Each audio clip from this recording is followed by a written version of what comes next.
Dear audience, the forum will begin very shortly, so please turn on your camera. Good afternoon, everyone. Welcome to the UN DESA-KRILA Forum. I am Du Sop-shin, the moderator of this opening, and I would like to thank you for joining us today. Now, we'll start the forum on strengthening public governance and accelerating digital transformation of local government for emergency response and revitalization of local economy in the post-COVID-19 era. Now, Mr. Lee Jae-kim, President of KRILA, is going to deliver the welcome speech. Let's give a big hand to Mr. Kim. How are you?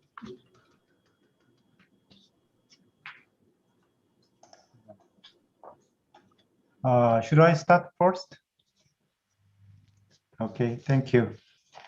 Good morning and good afternoon. Because of the time difference, I have said two greetings. Good afternoon and good morning. Mr. Sunun Kim, Chairperson, Presidential Committee on Autonomy and Decentralization in Korea. Mr. Bo Kyun-sim, Head of United Nations Project Office on Governance. Professor Pan-seok Kim, Yonsei University. Distinguished guests, ladies and gentlemen, it is my honor and pleasure to address the UN DESA-KRILA Forum on strengthening public governance and accelerating digital transformation of local government for emergency response and revitalization of local economy in the post-COVID-19 era. I'm indeed delighted to be hosting this forum even in the midst of the challenges posed by COVID-19. I send the warmest welcome to all of the speakers and participants, most of whom are joining this event virtually. There is no denying that the COVID-19 pandemic is the defining challenge of our generation. Today, the world has an important opportunity to come together and turn the costly lessons of this pandemic into a united drive to build a more inclusive, sustainable future for all.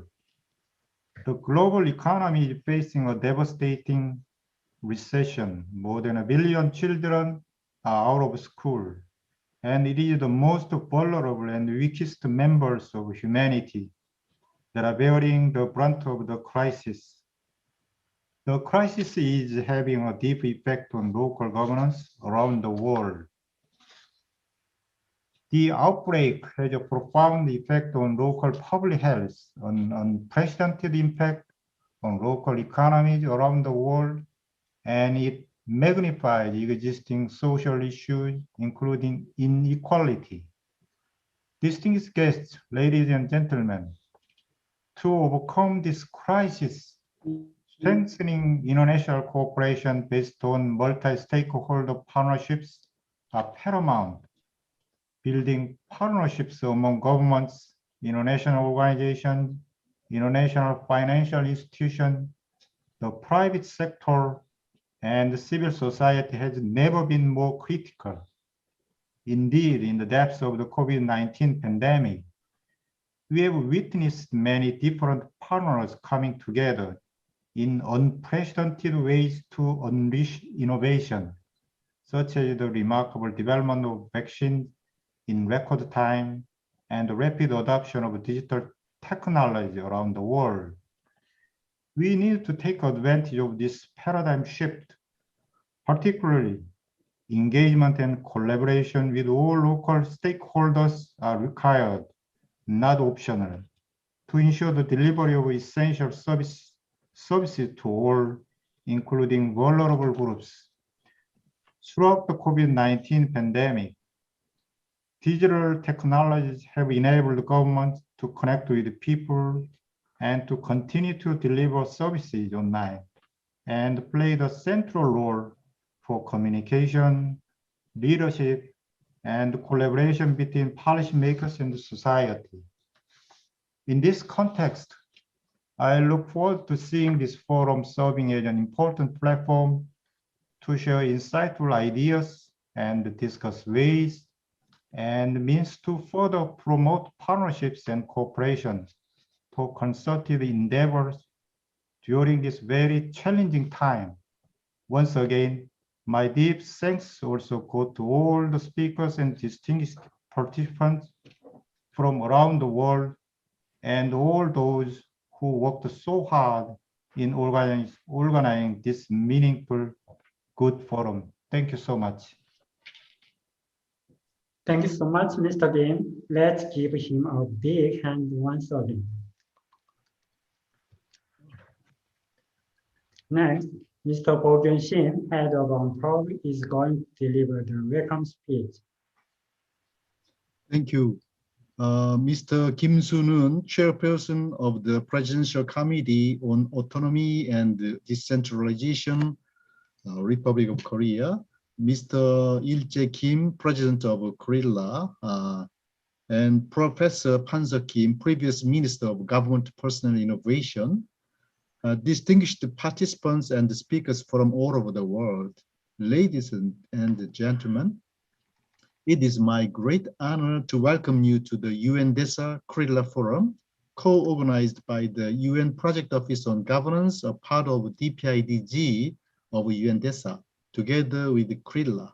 I would like to express my sincere gratitude to KRILA, including President of KRILA Il-jae Kim, for jointly organizing this important event addressing the critical role of local government in response to COVID-19 and preparing for the post-COVID-19 era, which is a pressing challenge to all of us.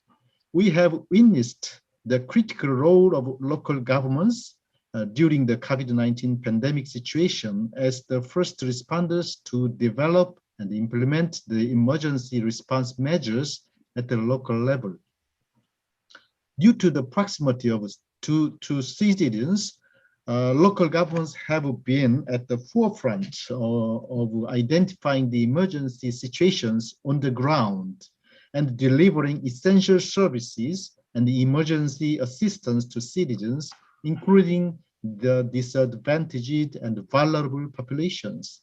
The significant repercussions of the COVID-19 pandemic on the economy, particularly on jobs and loss of income, also give prominence to local governments and call for a more proactive role of them in revitalizing the economy in the post-COVID-19 era.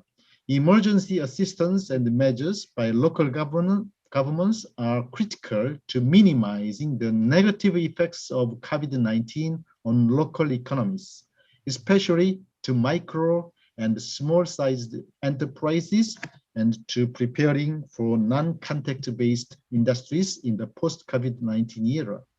In this context, today's forum will address two important and closely related dimensions of strengthening public governance and accelerating digital transformation of local government.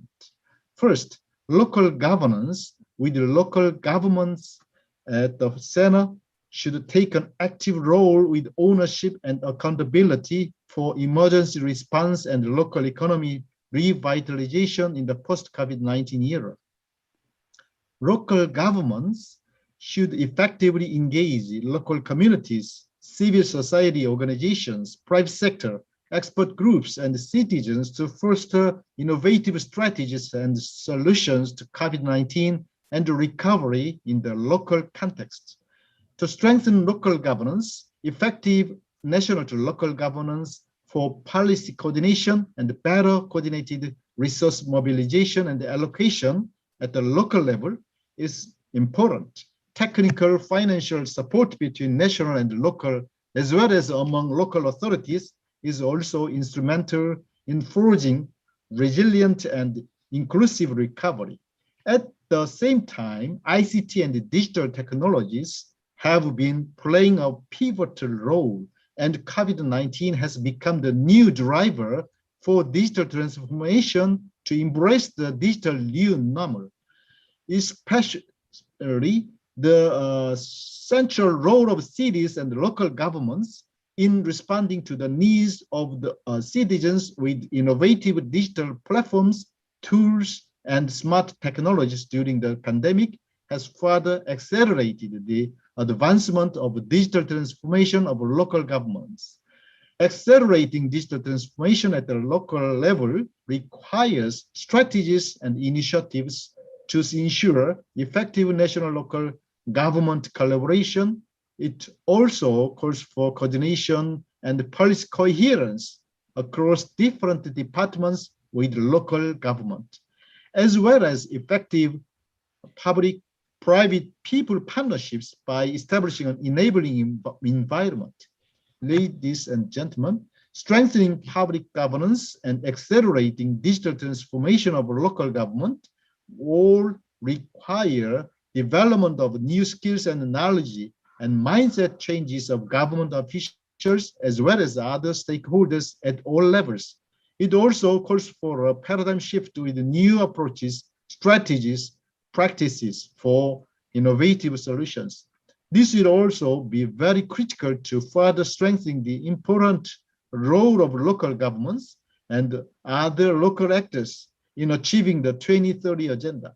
Now, with less than a decade until 2030, active engagement of local communities and citizens and the effective harnessing of digital technologies and innovative solutions will be imperative for accelerating the pace of achieving the SDGs, which has been significantly hampered during the COVID-19 pandemic. I hope that today's forum can serve as a meaningful opportunity to share diverse innovative approaches, strategies, and experiences and build partnerships among countries and across sectors. Before I conclude, I would like to extend my sincere appreciation to all distinguished speakers who have joined us today to share their insights and experiences on this very important topic. I wish you a fruitful discussion and a successful event. Thank you for your attention.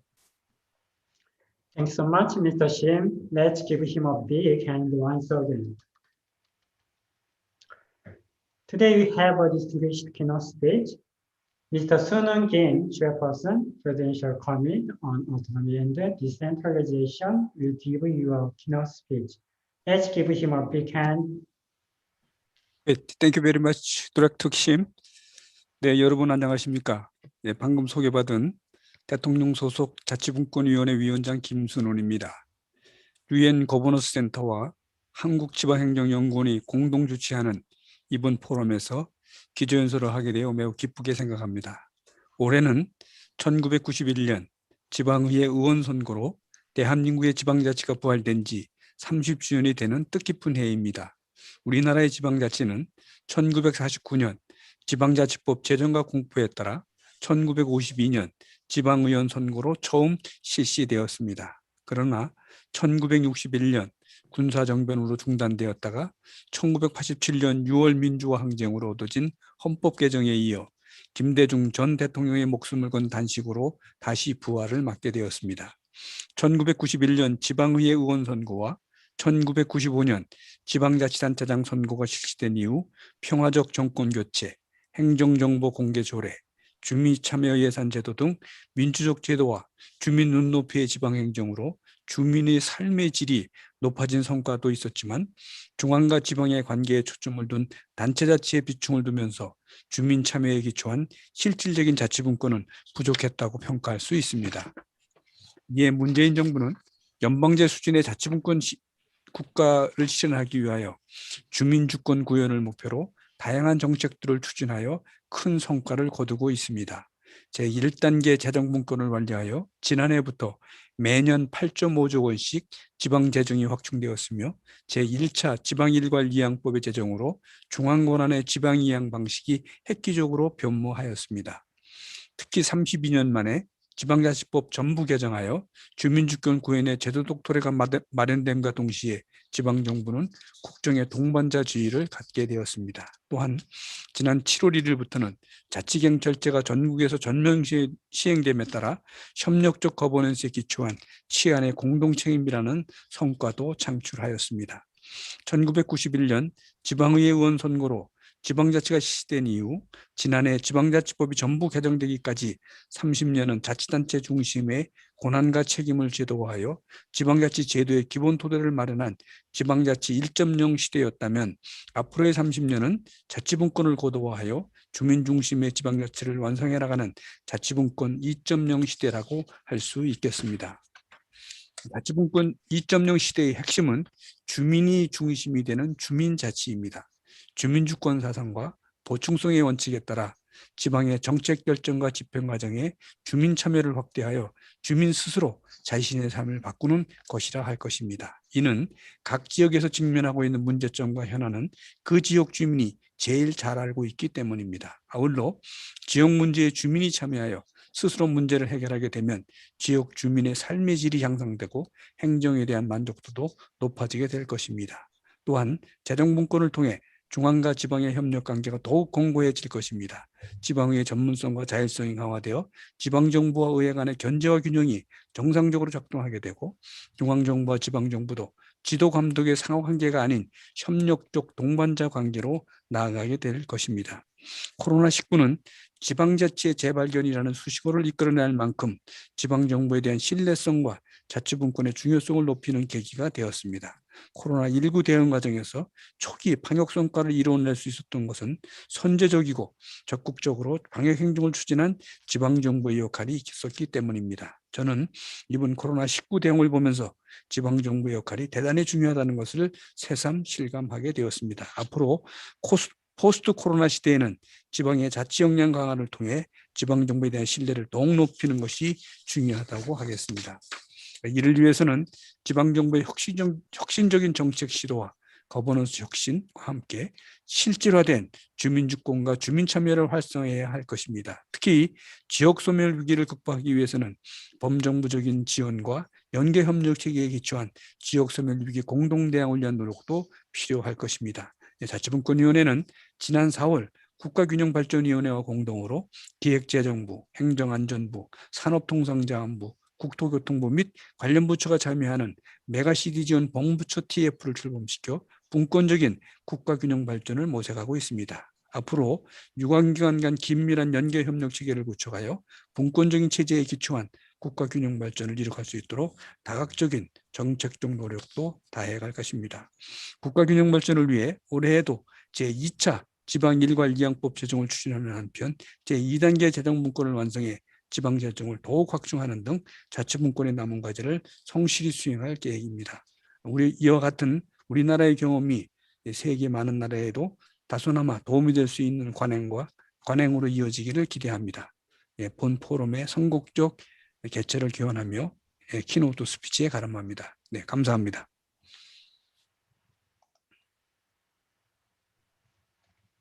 Thanks so much, Mr. Kim. Let's give him a big hand once again.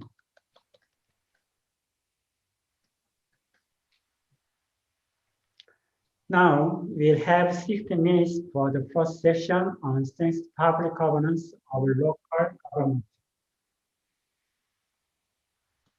Professor Pan Seok-kim, Yonsei University, will host the first session. Let's give a big hand to Professor Kim. Thank you. Thank you for your introduction. This is Pan Seok-kim. I'm a professor of public administration at Yonsei University Mie campus and a member of the International Civil Service Commission of the United Nations. Well, first of all, many thanks go to the head of Unpog and KRILA, Mr. Shin Bo-gyun, Mr. Kim Il-jae. I think you organized a wonderful forum today. Many thanks. The first session on strengthening public governance of local government has two distinguished presenters and two discussants. Let me introduce them very briefly. The first presenter is Professor Sabine Kuhlmann, who is Chair of Political Science, Public Administration, and Organization at the University of Potsdam in Germany. I have known Professor Sabine Kuhlmann for a number of years, and she has a long list of CV, but let me mention just a couple of things. She is a well-known academic leader in Germany and she is one of the leading public administration scholars in Europe. And she is currently vice chair of the German National Regulatory Control Council, as well as vice president of IIAS, which I served for many years. The second presenter is my colleague, Professor Myung-jae Moon, who is currently Dean of the College of Social Sciences and the Director of the Institute for Future Government at Yonsei University. Professor Moon is also one of the leading Korean PA scholars, and he is a fellow of the National Academy of Public Administration, so-called NAPA in the US. Professor Kuhlman and myself, we are also a member of NAPA. We have two discussants, and the first discussant is Madam Erna Irawati, who is lecturer of the School of Administration and the director of the Center for Policy and Program Development for Government Officials Competency at the National Institute of Public Administration in Indonesia. Last but not least, Dr. Hyunwook Park is Associate Research Fellow at the Korea Research Institute for Local Administration, so-called KRILA. Since we have just 1 hour for this session, a presenter can speak for less than 15 minutes and the discussant can speak for 5 minutes. After that, I hope we can have a Q&A session. Now, without further delay, may I invite the first speaker, my friend, Professor Sabine Kuhlman. Sabine, floor is yours. Thank you very much, Pan-Soo Kim. Thanks so much for this very kind introduction.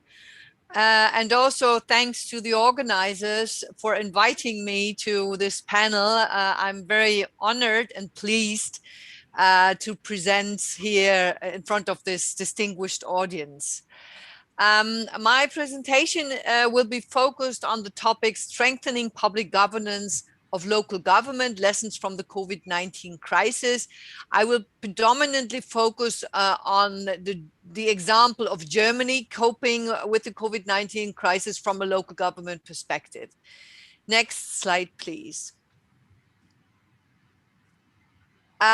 Before entering into the German example, I would just briefly remind that from a European perspective, of course, we do not have only one type of local governance or local government, but we have various. So we have a kind of variety of local government systems. At least 6 types can be distinguished from the different historical perspectives, the different historical backgrounds. So we have the Napoleonic countries with a Napoleonic history, France, Greece, Italy, and others.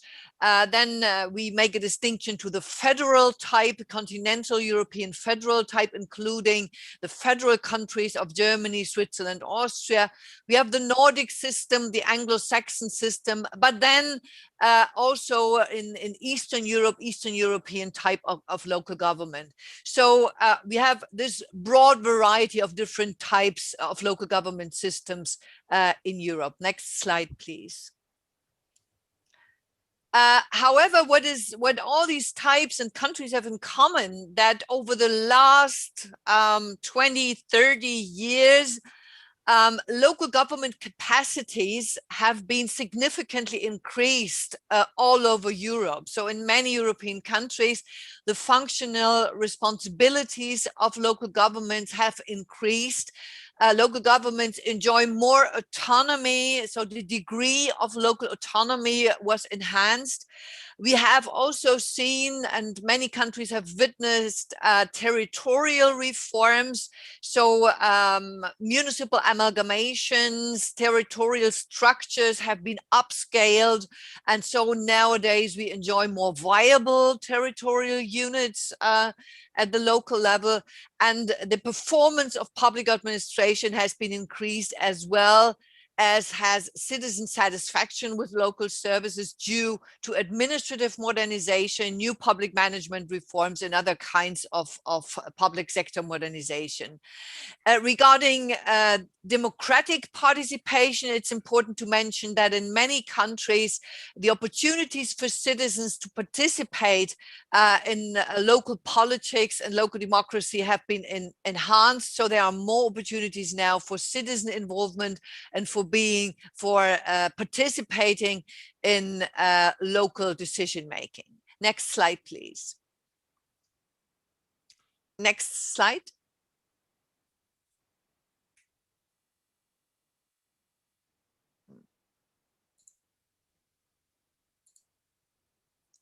Well,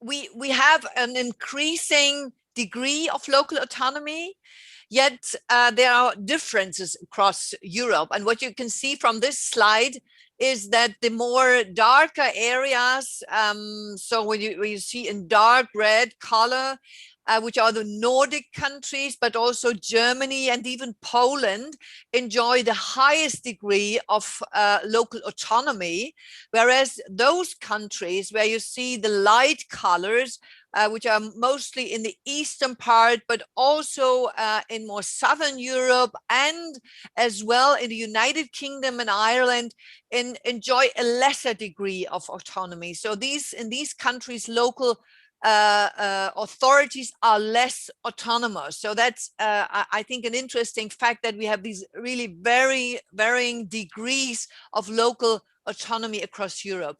Next slide, please. And now let me turn to the role of local governments in the COVID-19 crisis. And I want to focus here on the example of Germany. In Germany and in many other European countries as well, the local governments, and in Germany also the Länder, the states, have been responsible for pandemic management based on federal legislation. So we have really a very important role of the subnational governments, particularly local authorities, in managing the crisis and in deciding containment measures on their own discretion. The 375 local health authorities in Germany have been central pillars of crisis response. And there was even a quotation from one of the leading newspapers in Germany saying that every public health officer of a county, the county level, has more powers in Germany than the federal minister of health. So this quotation shows you the very important and even predominant role of local governments in crisis management. So most of the containment measures have been first taken by local governments and then upscaled at other levels of government, such as school closures, mask obligation, and so on. However, due to a number of factors, local governments increasingly reached their capacity limits by end of 2020. And so more than 70% of all infection cases were not traceable anymore. So the comprehensive trace and track system, which was established at the local level, reached its limits due to staff shortage at the local level, due to some coordination problems with medical practitioners, hospitals, and so on. But also, what is very important, that there was a lack of digital opportunities. So in terms of digitalization, local health authorities, but public administration in Germany in general, has a strong need to be improved. And so there was a lack of digital preparedness.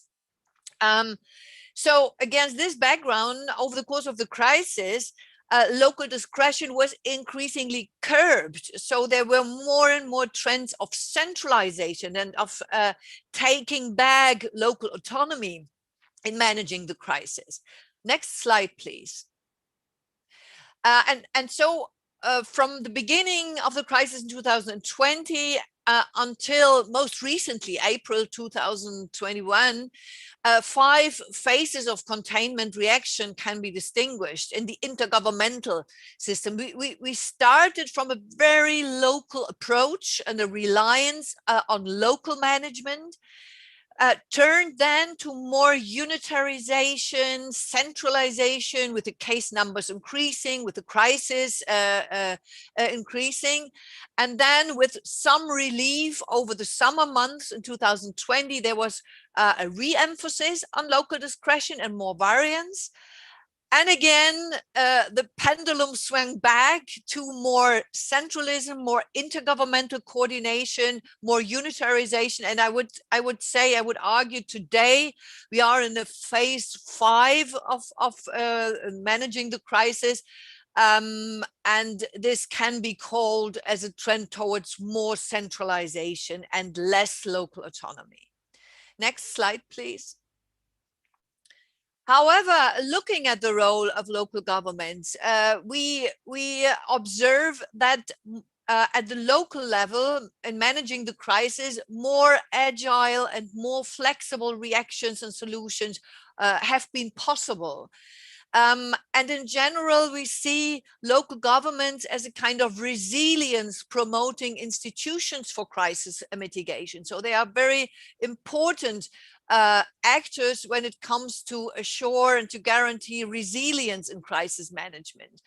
That has to do with their broad functional responsibilities, with their multi-purpose profile, within which they are able to horizontally coordinate different tasks, different departments. They can shift resources from one department to the other. So they are more able to horizontally coordinate in the territory than, for instance, a ministry or a state authority. And therefore, for local authorities, it's possible to handle the crisis from a more comprehensive and cross-cutting perspective. They can overcome departmental egoisms and the silo logics of management, which is in Germany, for instance, also due to the directly elected powerful mayor as a local executive. So he's a very powerful person and actor, also because he is directly elected by the population. And so this also ensures more proximity of local management, tailor-made solutions, more inclination also to experiments, which is, I think, important, especially in situations of uncertainty and uncertain knowledge. Next slide, please. And we can see this also from pertinent surveys, where the role of local governments and particularly of local health authorities is assessed by the citizens as fairly good. So very good or fairly good are the most important assessments by citizens vis-a-vis the performance of local governments. And that, for instance, contrasts to the European Union, which has been assessed quite poorly. That's interesting in this slide here. Next, please. Next slide. And so the key question still remains, to what extent has the crisis been used as a window of opportunity for further changes, particularly for the digital transformation? And here we can again take the German example and see that the central government, the federal government, really has taken the opportunity of reinforcing investment into the digitalization with economic stimulus packages, additional measures granted to local governments, and in its one of the last bills, more than 4 billion euro have been allocated to local governments for promoting the digitalization of public administration. Next slide, please. And that's desperately needed in Germany, because from an international and European-wide comparison, we do not perform very well in terms of digital government. You see, we are only in the last third of countries, and there are others much better than Germany: Estonia, Netherlands, Denmark. And so the digital transformation really needs an acceleration in Germany. Next slide, please. And particularly on the local level, from surveys, we know that the percentage of services which are delivered by local governments, this percentage is still very low. You see 10%, 20% of some services are only fully processed online. So we really need some acceleration here. And next slide. So what kind of early lessons can we draw from this?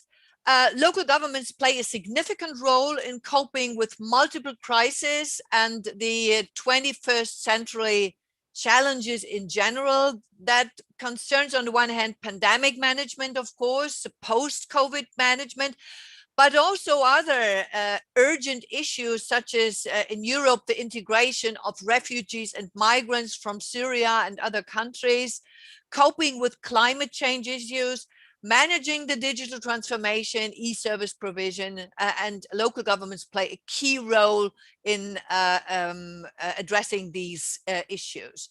The crisis has been used as a window of opportunity, particularly for accelerating the digital transformation on the local level of government, yet progress and success still remains to be seen. So implementation of measures is urgently needed.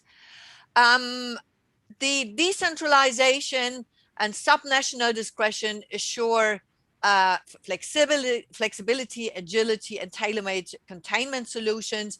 And so variation of solutions is important and necessary. However, we need a systematic evaluation of all these measures in order to assure more evidence-based policymaking in the future. Thank you very much for your attention. Thank you, Sabine, for your excellent presentation. We learned a lot from the German experience. As you mentioned, this crisis would be crisis management would be a window of opportunity for digitalization in many countries. Thank you very much. Now, may I invite Professor Moon? Yes. Hello, good morning, good afternoon. I'm Jay Moon from Yonsei University. I want to give my thanks to organizers and Professor Kim for kind introduction. Well, I have 26 pages of PowerPoint, so I think 15 minutes will be very challenging, but I'll do my best. And Sabine actually, in her last page, she talked about opportunities, and in my presentation, basically COVID-19 and public governance, and there are a lot of challenges, of course, but as Sabine mentioned, there will be opportunities and prospects as well by reassessing the current system and really searching for new directions in future. Next page. Well, severe challenges to public governance at both local and central levels. My presentation, basically, I will try to mention some of the Korean experiences, but also some of the overall general experiences by different countries. My focus will be what would be good institutional arrangement, what would be good solutions, policy responses at local and central level, and then the way we actually respond to wicked problems like COVID-19. Of course, and we're still going through the COVID-19 issues, maybe not just the post-pandemic, but with the pandemic for a while. Next page. So all governments are being tested simultaneously. Some of the governments are doing good, and other governments are relatively doing poor. Korean government has been very effectively mitigating COVID-19, and we had very painful experience with the MERS in 2015, so that there are a lot of preparation made out of the painful experience from MERS. But there are ongoing learnings because there are a lot of unknowns, so that we need to respond to new situations. Next. This is Pew Foundation report, just came out last week. There are, of course, our daily lives been affected based on the 14 different countries' responses. And interestingly, South Korea mitigating COVID-19 more effectively than many other countries, but still many people in Korea still believe that coronavirus, COVID-19 impacted their lives quite a bit. And also women's more likely to feel stronger impact on their lives than male. So that I don't know, this is correct to you or not. But what I just try to mention is there are some variations. On the one hand, well, objective performance of COVID-19 mitigation. At the same time, perception level, it might be quite different. Next page. Well, there are alternative explanations why some of the countries are doing better and other countries are relatively less effective. Well, some of the people say, well, leadership matter and culture matter, government capacity, of course, political and administrative systems, or agility matters, which is one of my research focus these days, and digital government matter. And then there are social, political, economic dimensions as well. What about income level, democracy, or non-democracy? Which one is better? Citizenship, population density, of course, aging population. It turned out a very important aspect. Healthcare system. So there are different factors we should consider when we try to explain. And we don't have the right answer, but I think this is ongoing research question to many practitioners as well as scholars. Next page. Well, I want to draw your attention to what Albright mentioned at one point, why we have a lot of problems. Mismatch in challenges, ideas, and tools. And this is quotation from her. We are taking 21st century challenges, so the new problems that we are facing with, but we evaluate them with the 20th century ideas and responding with 19th century tools, so that there are mismatches among the problems we should solve and ideas and institutions, and then policy tools that we have. Next page. Well, COVID-19, of course, it's a wicked policy problem. So that in terms of problems, it's a very difficult to solve, as we all we aware. Next page. Particularly in terms of volatility, uncertainty, complexity, and ambiguity, we call VUCA. So that the degree of volatility, uncertainty, ambiguity, and complexity is getting higher and higher, so that it's very difficult to solve the problem. And I think in COVID-19 actually has demonstrated the level of the difficulty. Next page. So do institutional and legal arrangement matter? Of course, we have different institutional arrangement, hierarchical, very centralized, or hybrid, and network, decentralized. We don't know which one is better. And Sabine touched upon this issue, and different countries been actually swinging back and forth. Germany from decentralized and then centralized. And as she mentioned, now it's the 5th stage. Well, I think it's a very important question, which one is better in the future? Next page. I had experienced one former study for the comparative study between Korea and Japan. Actually, this is the one part of the special issue which Sabine put together. So Korea and Japan, in fact, seemingly very similar, but it's very different. In Korea, we have Korean CDC, now it's agency level upgraded. And then Japan, they don't have Korean version of CDC agency, and they do have just a infectious disease research institute, so that there is not really good centralized institutional arrangement responding to COVID-19. I think that really something that we can pay attention to. Well, it does not mean that centralized format is always working better than decentralized form. So that's research question we had a chance to take a look at. And next page. This is the vignette-based experiment research we put together in our institute. So we try to look at what are the better arrangement, institutional arrangement for routine disaster and then non-routine disaster like COVID-19. And based on the responses from more than 1,000 people who participated in this experiment, and networked decentralized form is more preferred for non-routine disaster like a COVID-19. Next page. And then we looked at some of the analysis a little bit in details, but basically this, I'll just summarize the result. Network governance, basically the network arrangement is preferred for non-routine disaster like a COVID-19. And then when it's a very, the severity of the disaster is much higher, but when the urgency is higher, then centralized arrangement is preferred.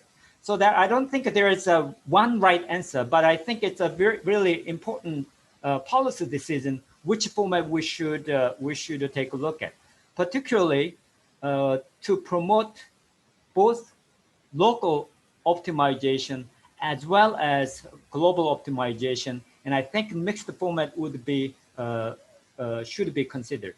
Next. And then I'll just want to talk about values.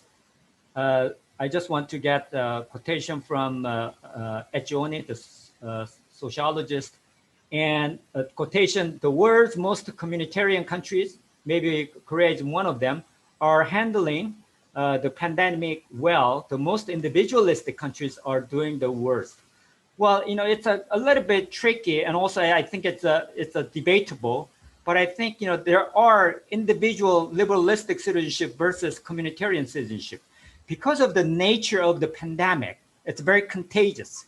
So that communitarian citizenship is very, very important. And I think in some of the countries with a higher level of communitarian citizenship, they tend to be active in participating in NPIs, non-pharmaceutical interventions, such as social distancing, wearing masks, and etc. Next.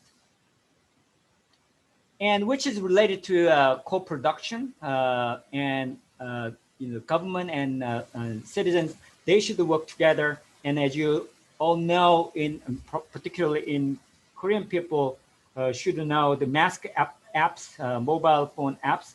It was developed using the public data. That's government released the data, and then group of citizens actually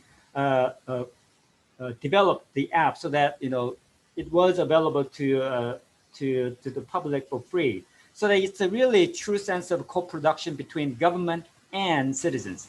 And also disaster, emergency disaster support fund, which was paid last year, May. Within 10 days, almost 90% of the payment was made. Well, it's a really challenging job because 22 million households should be receiving the one, but not just by government, but working with 8 credit card companies, as well as more than 9,000 bank branch offices work together. So that if the government worked by itself, I don't think it was possible. So that working together is so compelling. Next. Well, now I just want to talk a little bit about agility. I had a piece in Public Administration Review about agility. Well, agility is not just speed. If you Google sprint training images, and then you'll see this, starting first, running fast, and things like that. If you have agility training, next, you will have this. You should move here and there, zigzag, and then you need to deal with all the barriers and hurdles and obstacles. So that agility, not only speed, but also flexibility. And I think agility is really critical to effective mitigation of COVID-19. And I think that will be important in the future as well. Next. But agility might hurt stability. And then the work assignment to us is how you balance agility and stability. Next. Well, here, this is another research result. So we had a survey, more than 1,000 people last year and this year. And then here, take a look at this one. Agility level goes up. And then among the three groups, high trust government group, and then low trust government, and then medium. And here, the blue line, low trust level people, as government gets agile more and more, and then their anxiety on COVID-19 goes up, so that low trust government people, they will be very nervous as government takes agile responses. But the people who trust the government, high trust group, as government agile more and more, and then their anxiety on COVID-19 goes down. So that it's very important under uncertain situations. But that picture is very different this year. This year, regardless of the level of public trust in government, all the people goes up as government agile, agile, agile. What does it mean? Under uncertainty, agile response is very important. And then that works as far as government trust in government. But people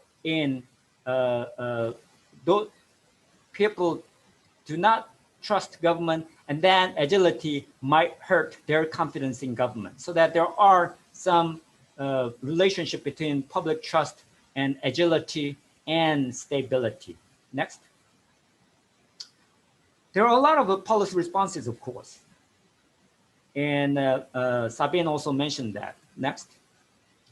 Coercive measures like closing schools, work, public transportation closing, gathering restrictions, travel restrictions, etc. So that some of the policy responses very restrictive, subsidies, monetary support, economic measures, and then public information campaign. Different countries, of course, in a different output, and I think that should be under continued research. Next. Well, next. There are a lot of examples, and in Korea, I mentioned that there are UK example. This is for your information, so that there are some cases you can take a look at. Next. UNDRR making cities resilient, of course, for disaster and crisis management. And then they also take into consideration COVID-19 situation. And there are a lot of guidelines and examples. Next. So COVID-19, it's not solved yet. It's like a Tom and Jerry. And I think in local governments and central governments and international society should work together until we terminate COVID-19. And my last, next, is this. Solving wicked problems. Quotation from Einstein. Life is like riding a bicycle. To keep your balance, you must keep moving, agile and resilient. Thank you. Thank you, Professor Jae Moon. My colleague Jae Moon is very active domestically and internationally. And Jae, you presented well as usual. And we are always interested in your digital work, agile government issues. Thank you very much. Now, Sabine, I think you have one question in Q&A window. Please check it out and prepare for it. Now, may I invite Ms. Erna Irawati from Jakarta, Indonesia. Erna? Thank you, Professor Pansukin. Good afternoon and morning, ladies and gentlemen. It was a great and interesting presentation from Professor Sabian and Professor Jae Moon. Both of you address the importance of government, whether it is local or national governments, to combat the pandemic COVID-19. We have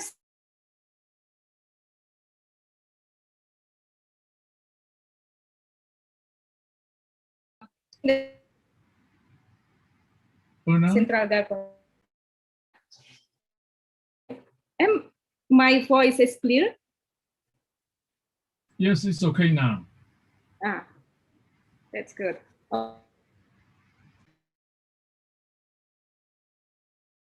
20, when the government that COVID-19 has become a national, we are in NIPA, National Administration responsibility. Our responsibility is to assure and ensure the effectiveness of the government training center all across Indonesia. So we assist more than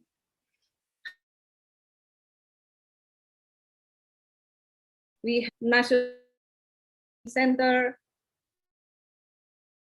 local government training center, and more than this provincial government training center has extension in local government. So meaning that there are big number of government training center in Indonesia. And when the pandemic happened, most of our government official training center conducted in-class training programs. So we have to reduce this face-to-face class training programs, and we issued a policy at that time. We name it as distant learning.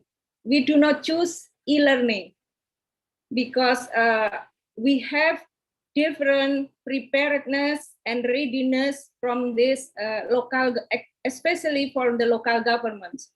88% national government is ready transferring the in-class training program to the e-learning program. But for the local government, the story is very, very difficult. So we choose in the first stage, we issued a guidance that this classical or in-class training program should be delivered using distant learning programs approach at the first stage. While this local government exercise in their own discretion the meaning of the distant learning, some of them using e-learning, but some of them using like very, very classical method. For example, they are sending the module, they are sending the seminar kit using like post, something like that, because they do not access to the technology and the training center do not ready to use the e-learning programs. In the meantime, in our office, take into account that the readiness of the local government training center are not there. We designing like Prof. Sabin mentioned before, is like centralization design. In NIPA, we built a single national system for pre-service training in the first stage. So this pre-service training consists of 4 stages. The first one is self-learning. The second one is e-learning. The third one is experiential learning or working place learning. And the last one is classical one. To support this design, in my office, we design a massive open online course, or we call it MOOC, for self-learning. And also we design learning management system for the learning support from the approach. So we design 2 types of e-learning. The first one is MOOC for the self-learning, and the second one is LMS for the e-learning one. The MOOC is designed and managed by our office in Jakarta. It's like centralized self-learning program, but the LMS, NIPA, our office designed and developed the system, but the management and the operational is conducted by local government training center. So it's like collaborating between central government and local government to ease the transition from the classical into the e-learning process. We applied this approach in 2021, but before this to be happen, we conducted like assistance to the local government training center. We develop many channel of communication and also technical guidance to ease the transformation. And until last June, approximately 76,141 new entrants of the MOOC, and there are 94 government training centers use the. So it's a big success for us in terms of pre-service training programs. There are collaboration between central government and local government. The system is a national system, it's a single system designed and built by the national government, but to be used by the local government training center, because before they do not have capacity to design this system. So that is what we did in terms of shifting the classical training program to the e-learning training programs in coping with COVID-19 pandemic. And in the next stage, right now we're designing in the same scenario for the leadership training program for all across Indonesia. But we conducted a research last month. They asking for more classical training program because they said that this is leadership training program. So e-learning maybe around 60%, but 40% they asking for the classical training program. So a lesson learning from this one, collaboration and flexibility are the key for the transformation. Thank you, everybody. That's from our story. Thank you very much, Anna Irawati.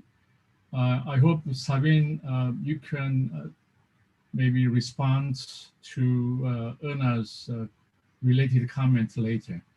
Now, last but not least, may I invite Dr. Bach. Dr. Bach, floor is yours. Hi, I'm Dr. Hyun Bach. Thank you for having me here.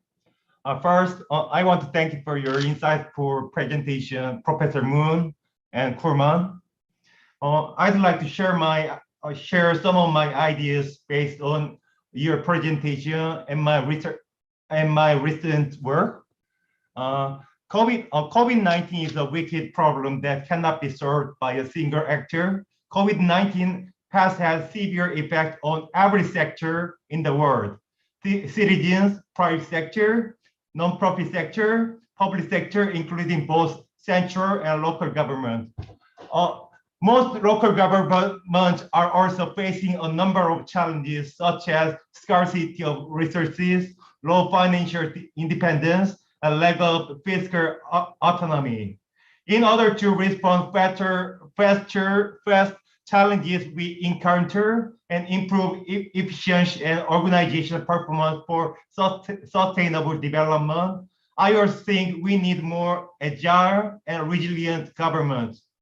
In addition, adaptive governance in the context of digital government, as Dr. Kurman said, where new forms of collaborative governance are needed to rapidly adapt to changes in the internal and external environment. So I think a local government should collaborate for joint service provision to be more adaptive toward new technological and organizational changes and introduce innovative service. I have some ideas in terms of autonomy. As Professor Kurman said, local government needs more autonomy. However, most Korean local government lack of autonomy. To be specific, first, it is difficult to set the quota of public servants of the local government. Second, it is also difficult to form new organizations or agencies to deal with issues or social problems. So in order to adapt changes and overcome challenges such as COVID-19, I think Korean central government should allow local government to be able to set the quota of public servants and form new organizations or agencies as well as fiscal autonomy. I also have some suggestions based on my research to make agile and resilient government and digital transformation in the public sector. Local government need to make effort to encourage proactive administration and cultivate an environment where public servants can engage in innovative and risk-taking behavior.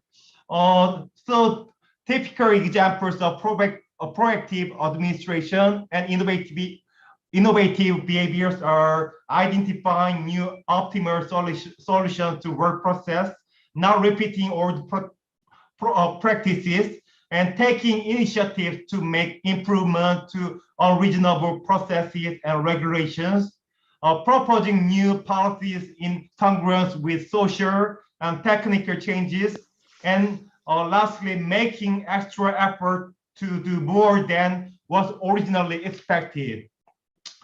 Also, researchers point out that public servants are still regarded as passive and not innovative compared to employees in the private sector due to resistance to change, risk avoidance, and avoidance of responsibility. So local government should cultivate climate where public servants can engage in risk-taking behaviors without fear of failure. So in order to cultivate the risk-taking climate, it is recommended that local government should not reprimand their employees as a result of minor errors or setbacks. In addition, it is important to omit any negative remarks during a performance evaluation or show any disadvantages to the employees regarding minor errors.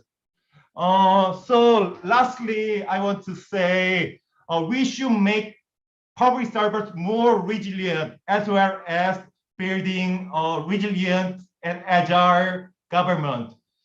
So resilience refers to the individual's capacity to cope successfully with the bounce back from significant change, uncertainty, failure, adversity, and increased responsibility. So in this phase-changing era, we need public servants who are really resilient.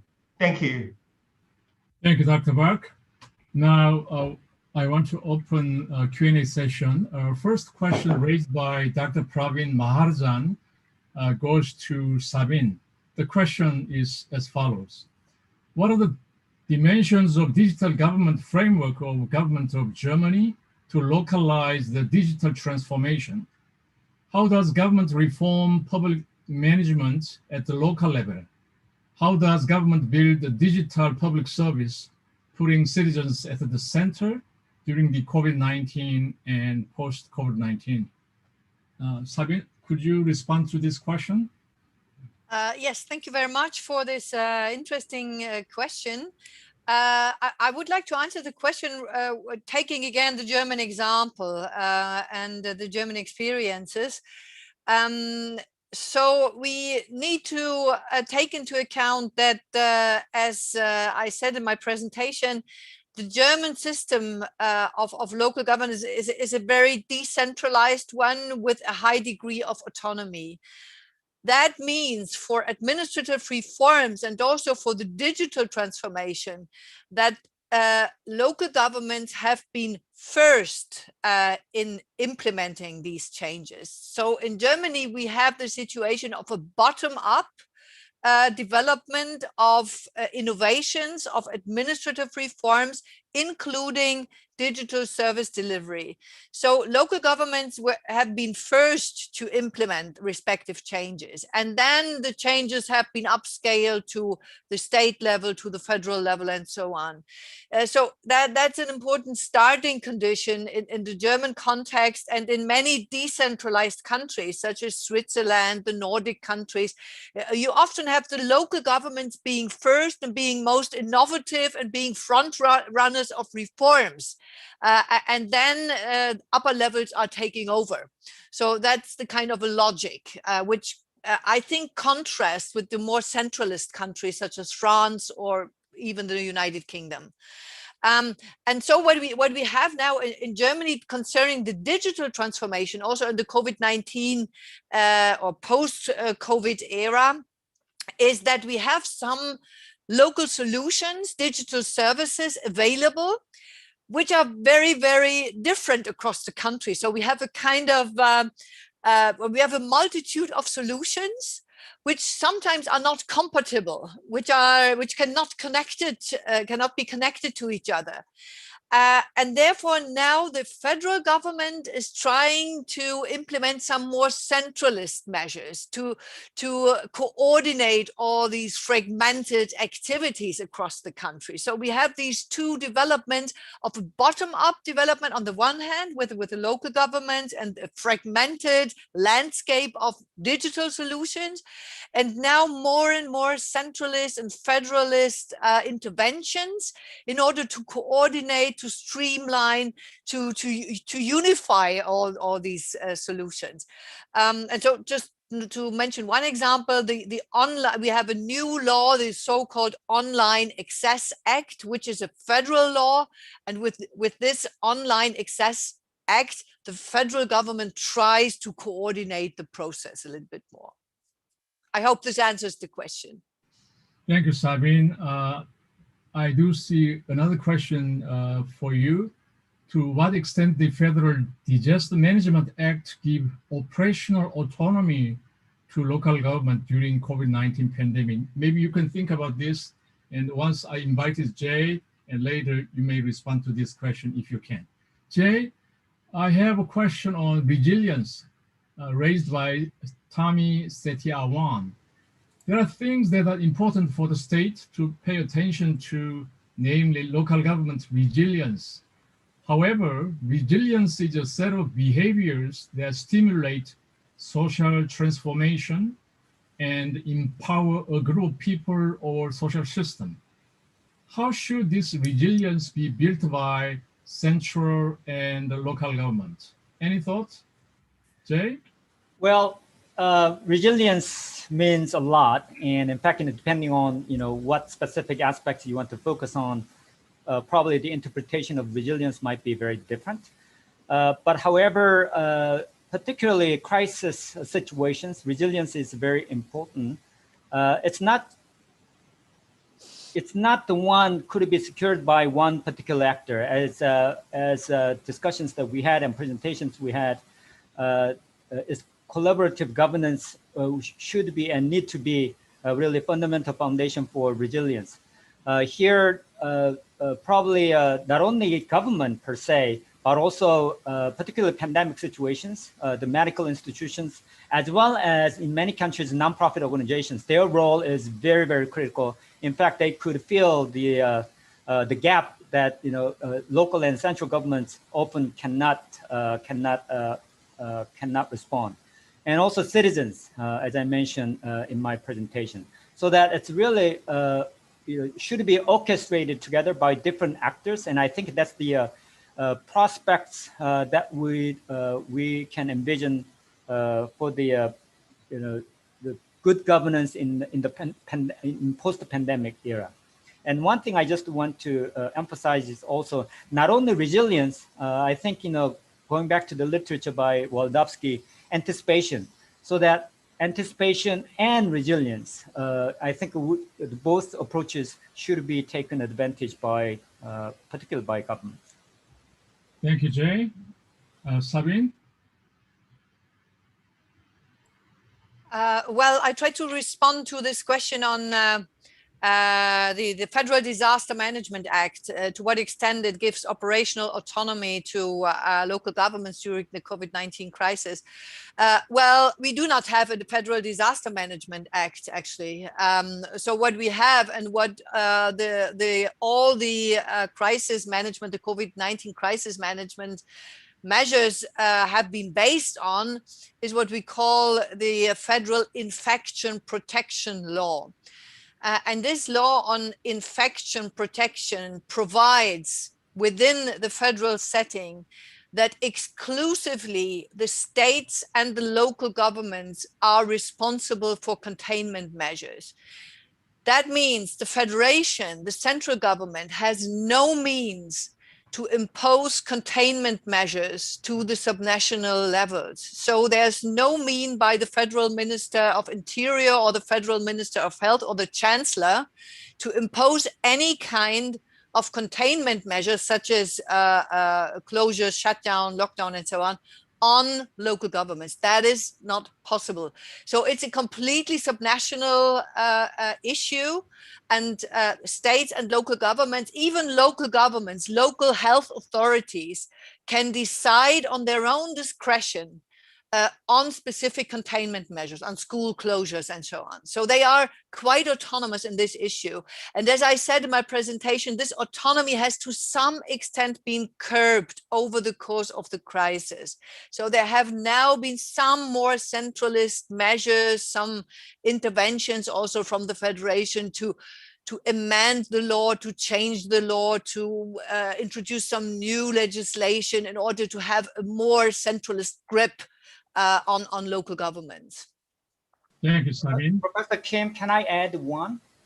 Yes, very briefly. Oh, yes. In fact, one of the seminars that Sabine and I participated, an interesting comment from Swedish colleague. And in fact, when the COVID-19 was outbroken, and then actually the law the Swedish government applied was not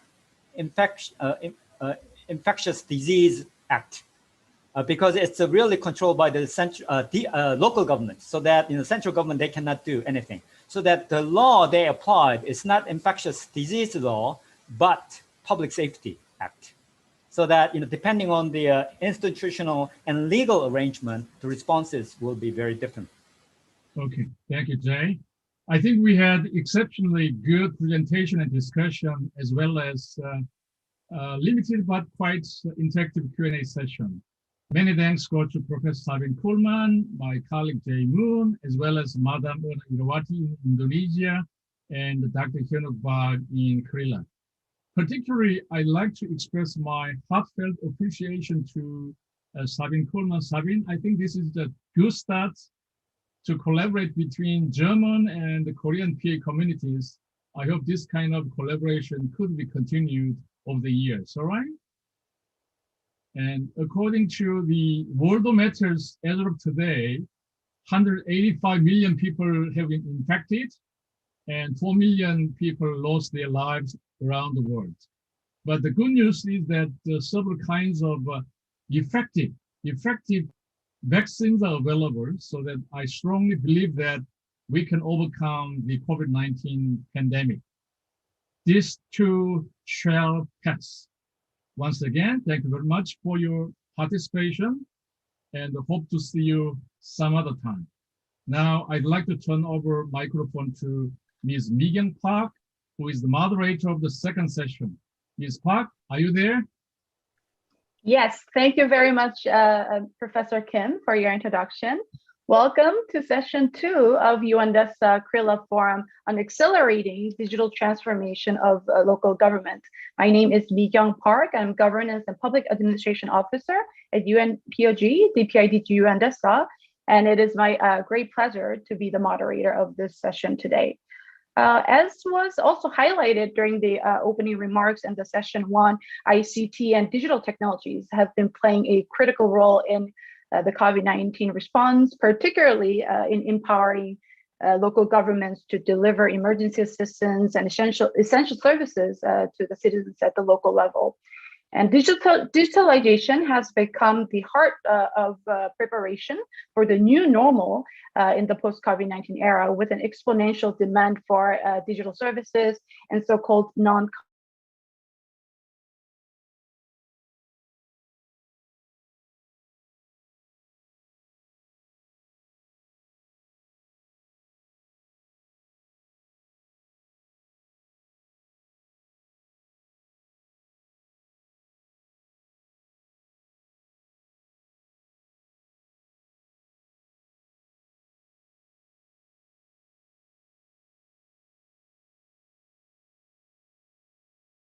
transformation to local level and share different country city experiences and cases. And for this session, we'll have 5 distinguished speakers, 4 presenters, respectively from DPIDG UNDESA, Wellington City Council of New Zealand, Laos PDR and the Philippines, and 1 discussant from the World Bank. After the presentations and discussions, we'll have a Q&A discussion. So I would like to invite all participants to actively share your questions, ideas to the speakers in the Zoom Q&A box. Yes. Now, without further ado, I would like to introduce our first presenter, my colleague, Mr. Denis Suzar, Governance and Public Administration Officer at Digital Government Branch of DPIDG UNDESA. He will introduce the Local Online Service Index, LOSI, from the UN e-Government Survey. Mr. Suzar, you have the floor. Good afternoon, good morning, everyone. My name is Denis Suzar. I work in the Digital Government Branch of the UN Department of Economic and Social Affairs. Please allow me to thank President Mr. Il-jae Kim, Korea Research Institute for Local Administration, and Mr. Bo Kyun-shim, head of ANPOC, for putting this conference and bringing us all in the virtual world together. So I will briefly introduce the Local Online Service Index. We've started this index in 2018 as a pilot project. At that time, we have looked at around 40 cities and checked how they are assessing, how they are providing public services online. And the motivation was we've heard a lot today. So people are closer to municipalities more than national federal government. And we haven't seen many assessment levels at the local level, and the goal is help cities measure their progress and also learn from each other. Next slide, please. So you may be familiar with the United Nations e-Government Survey. Briefly, with that survey, we look at 193 countries and their digital government portals, and we come up with an index called e-Government Development Index. So that's at the national level. Local Online Service Index is the index that mimics the e-Government Development Index at the local level. It has 4 main areas: content, service, participation and engagement, and technology. The same way we assess national portals, each city portal is assessed by at least 2 researchers in a blind way. That means they don't know each other unless we get the results, and if there are any discrepancies, we connect the researchers and we try to resolve the discrepancies. Next slide, please. In the upcoming 2022 survey, we will be looking at 193 most populous cities from each UN member state. Of course, there are going to be some exceptions. We have some city-states such as Singapore, Monaco, and there are also small island developing states which will be difficult to pick the largest city, but the goal is in the upcoming survey to look at all 193 countries and the largest city in each country, largest city in population. You can look at the results from the 2020 survey in chapter 4. Next slide, please. I mean, basically, briefly, these are from 2020 edition. So cities are ranked according to their LOSI score here. I have to say that among the cities in the top 10, there is really, they are really close to each other. There is not much difference. A few features identify the first ranks. Next, please. So here, the slide is not fully displayed, but here the y-axis is showing on the right side of the picture in the graph. The y-axis is showing the local online service index, and the x-axis is showing the online service index. So as you see, in most cases, the x-axis is larger. That means national portals are doing better than city portals. But in a few cases, such as Madrid, Berlin, Brussels, we see that city portal is actually doing better than the national counterpart. Next, please. So I'll just conclude with some findings. First of all, one finding is if the performance of city local government portal doesn't usually match that of its country, and as I tried to explain in the previous slide, and the average index for all cities is 0.43, which means there are lots of features city portals need to implement. Income level, I mean, there is some kind of correlation, but not that much. Among the four areas that I mentioned, the content provision criterion is the highest addressed by the city portals. That means we've noted a lot of content in the city portals. Next slide, please.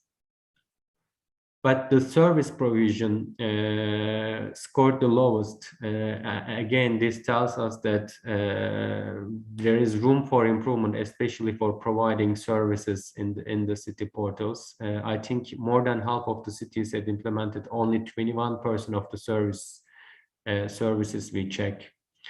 Majority of city portals don't meet various technology standards. That's something we noted. Majority of city portals depend heavily on various social media networks, which in my view is a good thing. They are using the platforms where people already are using, so they are going to the places where people already interact and tapping into those existing platforms. Next slide, please.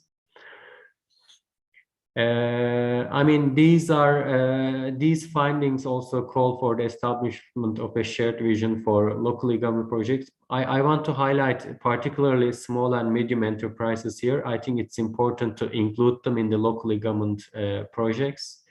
And the same way, national government projects must be people-driven. Same applies for locally government. Like, we have to hear from people what they say, what they would like to view in their online in their municipality portals. Let me conclude by saying that the assessment for the 2022 survey is happening in the coming months. And we will be launching the UN government survey early next year. And I'll be very happy to respond to any questions later about the local online service index. Thank you, Ms. Park, for the opportunity. Thank you very much, Mr. Nizar, for your very insightful presentation, introducing LOCI and sharing the main findings. I also fully agree with you on the importance of establishing a shared vision on local e-government projects by involving all relevant stakeholders and making it people-driven, also particularly by ensuring leaving no one behind. Thank you very much. Next, I would like to invite the second presenter, Mr. Sean O'Dane, the City Innovation Lead of Wellington City Council, to introduce the experiences of Wellington in accelerating digital transformation. Mr. O'Dane, the floor is yours. Thank you very much. So I believe there's a slide show. Excellent. So if we go to the next slide. Hello, my name's Sean O'Dane. I'm the City Innovation Lead for the City of Wellington in New Zealand. We're the capital city, and we're the core of a region of about 500,000 people. There's not a lot of New Zealanders in the world. Our experience with COVID has been fairly unique amongst nations. Each time the disease has threatened us, we have managed to eliminate it. We've just completed that for the third time now. And the reason we could do this is a highly integrated local and central government relationship that has very trusted institutions that can mobilize a population very quickly. And one of the things that underpins this is quite an agile digital capability. So for example, what you're seeing there are two operational dashboards that are used every day in the city. The one on the left takes data from our NGO partners and uses that to make sure that those partners are given the resources they need to make sure that people are fed, that people are cared for, and they have the resources they need should the city go into lockdown. That allows them to scale up very quickly and down again very quickly, and make sure that the city meets its transparency requirements. On the right is information coming from the combined government data sources. What that's doing is pulling data from the Ministry of Health and across the government into the local context and telling us where our environment amplifies threats, where it mitigates threats, and what an infection in a particular place would mean and the best strategies for getting rid of it. So if we move to the next slide, some of these strategies have also involved experimenting with things like contact tracing. So contact tracing is the responsibility of the central government, but it is the responsibility of the cities to amplify the effect of it. So on the left is Ripple. Ripple was a locally produced app here in the city that we adopted as a whole of city solution in advance of the government releasing its digital contact tracing solution. What was interesting about this is it kept the data with the person. It created the logs required by contact tracers on the device. And because we had used our health information standards, it could transition across to being the central government system very easily. Once that transition had occurred, we then began to scale back our Ripple deployment, and then we used it to experiment with concepts like Indigenous data sovereignty and to move into areas where the adoption of the government app was not working so well. So if we move to the next slide, where this then meant, what this meant was because we controlled the health problem very quickly, we could very swiftly move on to the economic issues caused by COVID. So what you're seeing here is a very simple map of the city's main shopping streets that color codes all of the different uses of those streets. And if we go to the next slide, you'll see that for each street, it'll tell you if it's a hospitality business, if it's a retail business, an office, travel agent. What this meant was we could look at the evolving vacancy rates within the city to understand how our economy was adapting, and we could also compare that with the causes of vacancies. Many of them were not COVID, they were to do with engineering works and earthquake strengthening and other resilience programs. What this meant was we could understand the trends that COVID was accelerating. So for example, bank branches were closing and retreating because most New Zealanders don't use cash anymore. The government have just begun consultation about whether we're actually happy to pay a special tax to keep cash in circulation. This was really important information for the city when it came to solving some of these problems. So if we look at the next slide, you'll see we decided we'd hold a series of festivals once it was safe to begin to pull people back into the city and to help shift the city from being transaction-based to experience-based, because we could see that transaction-based businesses were suffering much more than experience-based ones. This tactic succeeded beyond our wildest dreams, to the point where we held a street party and 150,000 people turned up, which is quite a lot in a city of our size. And if you move to the next slide, it also meant targeted support to local businesses. So by analysing expenditure patterns and movement data from across the city, we could work out where local artisan shops could access new catchments of customers. And so what we did is we incentivized them to go into empty shops in groups to do that and help spread that authentic Wellington brand. And if we move to the next slide, we also realised that our art sector was taking quite a hit. Wellington is the cultural capital of New Zealand, so what we said is we would use this information to target 500 artist performances throughout the city to turn the city essentially into a theatre. Not only did that help sustain our artists, but it also helped meet those wider goals. And if we move to the next slide, what you ended up with is this essentially. A digital twin of the city that was being used by many, many different departments to take simultaneous action, unified by that data footprint. And that ability to act in parallel rather than series meant that we could act very quickly. We could deal with the very short planning horizons that COVID had, and we could deal with some of those problems of trying to predict the unpredictable. If you move fast enough, the need to predict suddenly becomes slightly less pressing. And if we move to the next slide, this has then propelled us into new areas. So for example, that digital twin of the city now looks like this. It's an entirely interactive three-dimensional model. We no longer use it in VR, instead we use it on very large screens. And what that's doing is it's showing people the stuff they can't see. What economic flows look like? What does the future of the city look like? How are we going to invest $6.5 billion in a mass transit system or in our water network? And that's underpinned new business models. So for example, this is being done with a whole series of local and international companies and funded in some quite innovative ways. And if you move to the next slide, it's also helping with experiments such as this. So this is our rules as code experiment. So what we have been doing is encoding the city's rules and regulations directly into machine executable form.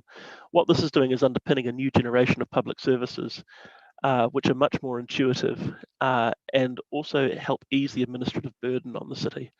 It's only a proof of concept, but we see great promise in it, particularly in our planning system. And if you move to the next slide, one of the other things we've been doing is taking this data and instead of using it to predict what is going to happen and to try and project from what is frankly an extremely disturbed pattern, we've been using it to understand shifts in the way that the city interacts with people and changes to things like how people spend their time. What does home commuting look like in a post-pandemic world? I can tell you it looks like about a 20% reduction in the daytime occupancy of a city spread across a week. It can also help us position for the shift we're actually aiming at, which is not how do we get to a post-COVID world, but how do we get to a post-climate change world? And how can we use the strengths we've learned in that pandemic to drive that transition? And if you move to the next slide, I'll say thank you very much. Thank you, ma'am. Thank you very much, Mr. O'Dane, for your very insightful presentation, sharing the experience of Wellington in harnessing digital technologies and data for effective and integrated COVID-19 emergency response, and also understanding the impact on the local economy and local businesses, as well as also sharing the directions for future shifts in the post-COVID-19 era. Thank you very much. Next, I would like to invite our next presenter, Dr. Tavisang Manodam, Director General of E-Government Center, Ministry of Technology and Communications of Lao PDR, to introduce Lao PDR's experience in promoting digital transformation. Dr. Manodam, the floor is yours. Thank you, Mr. Park. So I would like to share the experience of Laos. We are developed many things during this time to fight with the COVID. So I would like to firstly introduce about the basic infrastructure ICT in Laos, and also I will move to the plan that we are planning to do the Lao digital transformation, and I will mainly focus on the e-government, what we are doing to turn on to the digital government, and finally, I will show some future plan. Next, please. Next. Okay. So in Laos, for the infrastructure, we have 4 operators, and for the internet infrastructure, we cover whole country recently. And for 3G, it's likely 80% already, and 4G is now is around half, and 5G we just started. Next. So refer to the statistic on early this year, show that more than half of population in Laos already can access to the internet, and very interesting that all of them can access to the social media like Facebook, YouTube, etc. Next. So for the Lao digital transformation, we already have the vision and strategy to move forward, and using the ICT to support on this. Next. So this is the draft strategy of the digital transformation in Laos. We also separate into the digital government, digital economy, digital livelihood, and also digital society. Next. So regarding to the policy and regulation, also we have many law and also act to support the use of the ICT. For example, the law of the telecommunication, law of the ICT, cybercrime, e-transaction, or even we already have the law on the digital signature. Next. So in Laos, also similar to another country in the region, we also have many digital service, including the bank service, payment. Next. Also the logistic and also transportation and health. Also we also have. Next, please. This is healthcare that we last 2 days we just open what we call Lao KYC to treat the people for the COVID treating. So this is very news in Laos, and we are now try to promote this application Lao KYC for Laos people to use, and then we can monitoring who get the effect from the COVID-19 and how we can trade on that. Next, please. So I will mainly focus on this topic, e-government. Next. So Ministry of Technology and Communication, this is a quite new technology that merged between the Ministry of Post and Telecommunication in the past with the Ministry of Science and Technology. So the new ministry is named Ministry of Technology and Communication. So what we are responsible for is we are taking care of the government network, also the spectrum, e-signature, CA, cybersecurity, and also e-government is a part of this ministry. Next. So regarding to the vision and strategy that I mentioned before, so e-government also one of the strategy that you can see on the strategy 6. So the government focusing on how to improve the e-government and to boost the economy in Laos and try to use the new technology in the government work. Next. So this is the draft of the e-government master plan. Actually, this morning we just have the kick-off meeting that we are working with the UNDP to support us on the digital government development project in Laos. So in this project, we are trying to study and make the digital government master plan and also the standardization of the e-government.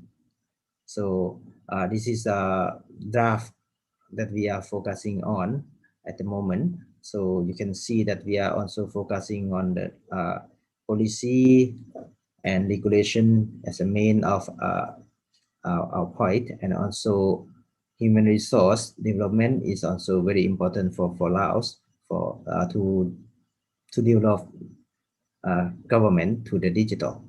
Next. So up to now, we already have many services to provide to the government and also to the Laos people. In the government part, we also have the government network, government crowd, also the government portal. We also have the e-office application and email, video conference, Gchat, Gshare, and website for the government to use. Actually, we developed this kind of service 4 or 5 years already, but just used during since last year that COVID come, so many government sector using our service. Next, please. Also for the Laos people, we also have the e-health, e-education, e-banking, e-disaster. This is what we are already provide to Laos people at the moment. Next. So the future plan. Next, please.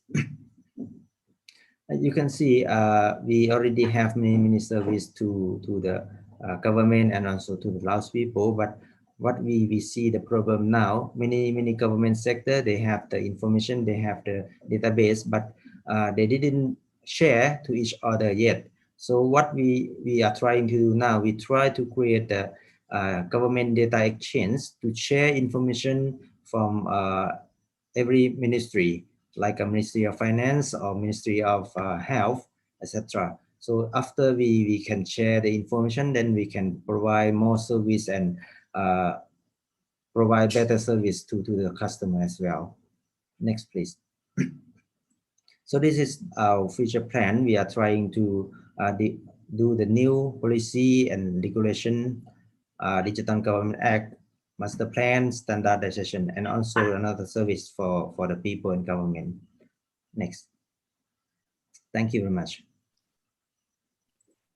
Thank you very much, Dr. Monaghan, for your presentation, introducing the digital transformation strategy of LPDR and also diverse e-government services, and also sharing the future plan in digital government development in your country. Thank you very much. Next, I would like to invite our next presenter, Ms. Aida Yuvienko, Director at the Department of Information and Communications Technology of the Philippines, to share the Philippines experience. She's also the Project Director at the Land Transportation Office, Land Transportation Management System. Ms. Yuvienko, you have the floor. Ms. Yuvienko, you're muted, so could you turn on your audio, please? Yes.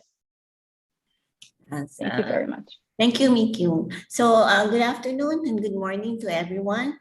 I thank you and I thank the organizers for inviting me to participate in this event.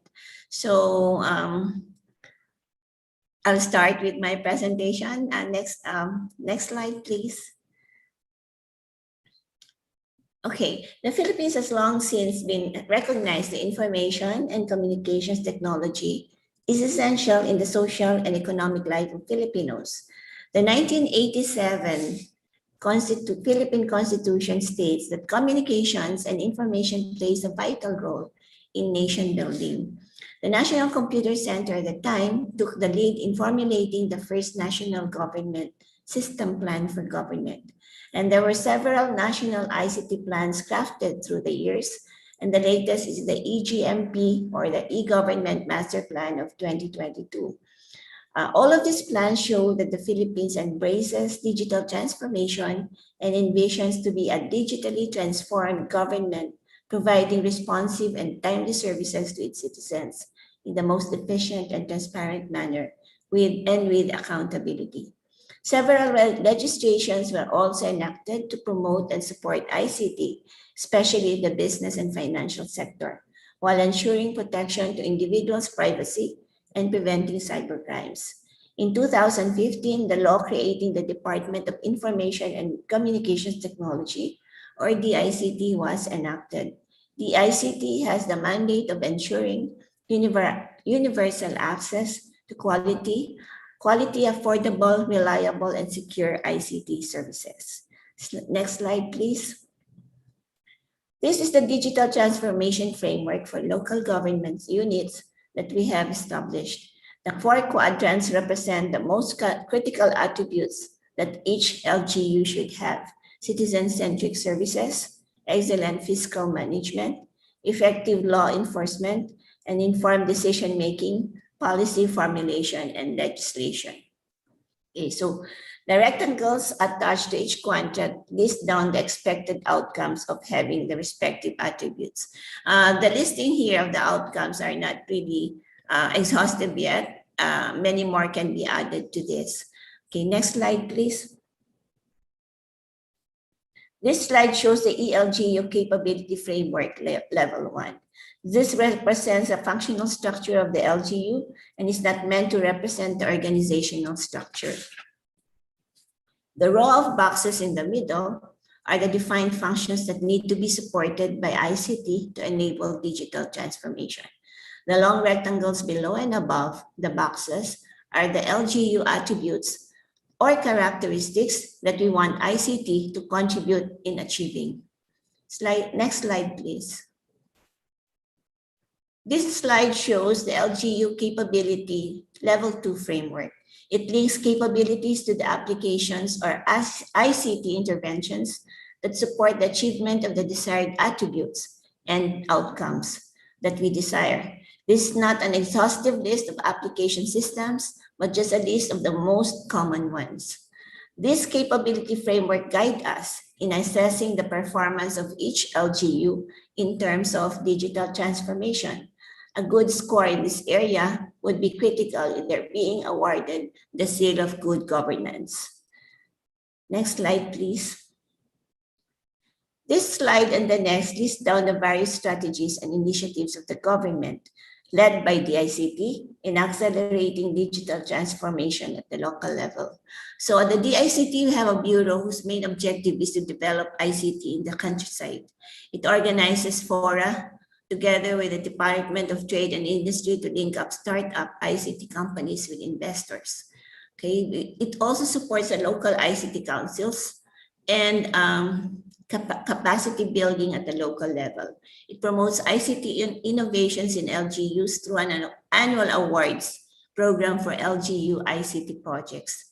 Okay, the DICT also provides for free and integrated business permits and licensing system to 3rd, 4th, and 5th class municipalities, because these municipalities wouldn't really have the budget to implement digital transformation. Through the central business portal of the DICT, the EBPLS of LGUs are linked to the Philippine Business Database to facilitate evaluation and approvals of business permits. Next slide, please. Establishment of technology hubs for ICT training and use of local businesses, provision of a common platform for website development, and establishing design standards to facilitate consolidation of data from the ground up. Provision of ICT training programs for LGU officials and staff, and provision of internet service in areas that are not serviced by commercial telcos through the National Broadband Program and the Free Wi-Fi program of DICT. Next slide, please. Okay, this slide shows where the LGUs at the moment are having more achievements. So those in violet colors are where they have more ICT interventions implemented. So those in green are the ones left behind. So you see that we are poor. We rank very low in terms of database management of citizens. So citizen registry. That's why we have a hard time in this time of COVID pandemic in terms of contact tracing and benefits administration. Next slide, please. So the challenges also that the LGUs encounter would be availability of internet service connection in the non-urban areas, availability of ICT experts, as these ICT practitioners would seek employment in the private sector because of better pay, availability of good ICT training programs in the countryside, and priorities. And another challenge would be priorities of LGU officials and the political will to implement reforms that would be brought about through ICT interventions. Next slide, please. So the impact of COVID-19 to digital transformation is mostly positive. So it hastened the implementation of ICT in the local government units, and the necessity to follow health protocols and extensive lockdowns forced them to avail and use ICTs in various aspects of governance. The very high usage of social media by Filipinos helped LGUs in using ICT for citizen surveys, reporting, and feedback, as well as promoting LGU COVID-19 announcements, policies, and protocols. ICT professionals and ICT companies have more opportunities to develop applications for the needs of the constituents and LGUs. Next slide, please. End of presentation. Thank you. That's all. Thank you very much, Ms. Yuvienko, for your very insightful presentation, introducing the local government digital transformation framework and strategies of the Philippines, as well as the impact of COVID-19 digital transformation. I particularly noted the emphasis on the citizen engagement and interaction mentioned in the ELGU capability framework level. And also the diverse support the ICT as a national government ministry provides to local governments and local ICT councils. Thank you very much. Okay. Now, I would like to invite our discussant of the session, Dr. Jackie Curry, Senior Digital Development Specialist, Digital Development Global Practice of the World Bank, to provide his comments on the 4 presentations of this session and share his analysis and insights on the discussion of the session. Dr. Curry, the floor is yours. Thank you so much, Ms. Park, for the opportunity to comment, but also to try really to read between the different presentation of this interesting session. And at the end, I will try really to connect what we came with the first session that we had. So let's try really to see what did we learn so far. There are 2 major things that are very general across the 3 presentations from the 3 very different, let's say, countries in terms of digital maturity, and also the umbrella, let's say, intervention that was done by Dennis. The first one is that there is a high probability that I would say no national or subnational or even city government right now that is not realizing the value and potential of digital transformation. Basically because there is a need to make services more efficient, grow the economy, had also push digital transformation in order really to address the crisis itself, or even to push for an accelerated recovery of the crisis. In the same time, we already heard for Ms. Haida, for example, some of the challenges that are facing at the local level. In terms of, I would say, I would like to focus here on the progress that is happening between the national and subnational level. In terms of, I would say, usually it's not easy in terms of a local mandate for collaboration and institutional SLAs that are already established, some data sharing protocols that already been there. We are not seeing them so far. In the example of Laos, for example, that wasn't really the focus of the presentation. In Philippines, there is definitely some push, but it's not yet, let's say, seen, and it's very highly in terms of focus on data sharing when it is coming to the example in New Zealand by Sean. There is another thing is that that we are also aware of is that digital innovation move at the speed of light right now, and some of the municipalities and city and local governments are struggling in order really to cope with such kind of speed. I'm talking here mainly about, let's say, the tech and services procurement, the talent development, but also the agility that has been discussed in a comprehensive way during the first session in terms of adaptation of the national plans and how it is percolated on the national level. So those are the let's say, what we are reading diagonally across the different presentation. So what are we observing in terms of practices so far beyond what we saw in the presentation? One is again, I know it shouldn't be a stereotype, but it's obvious that when there is a political support, there is a leadership champion, things are at the highest level, things are really pushed very strongly. We are seeing even outside of what is happening in Asia, a country like Egypt that just in 9 months has decentralized completely the healthcare services among the different governorates. We are seeing in Saudi Arabia, for example, in just 4 days, 6.3 million students have been shifted towards, let's say, a hybrid learning format. Those are examples that are showing the when there is a will and the leadership, things can happen. There is also another point, which is the countries and even on the local level, when there is investment in digital infrastructure and talent, for many years before the crisis, things were much easier, and those were the key foundations to build on easily in terms of, let's say, shifting or securing business continuity, and also building on it for the next phase of recovery.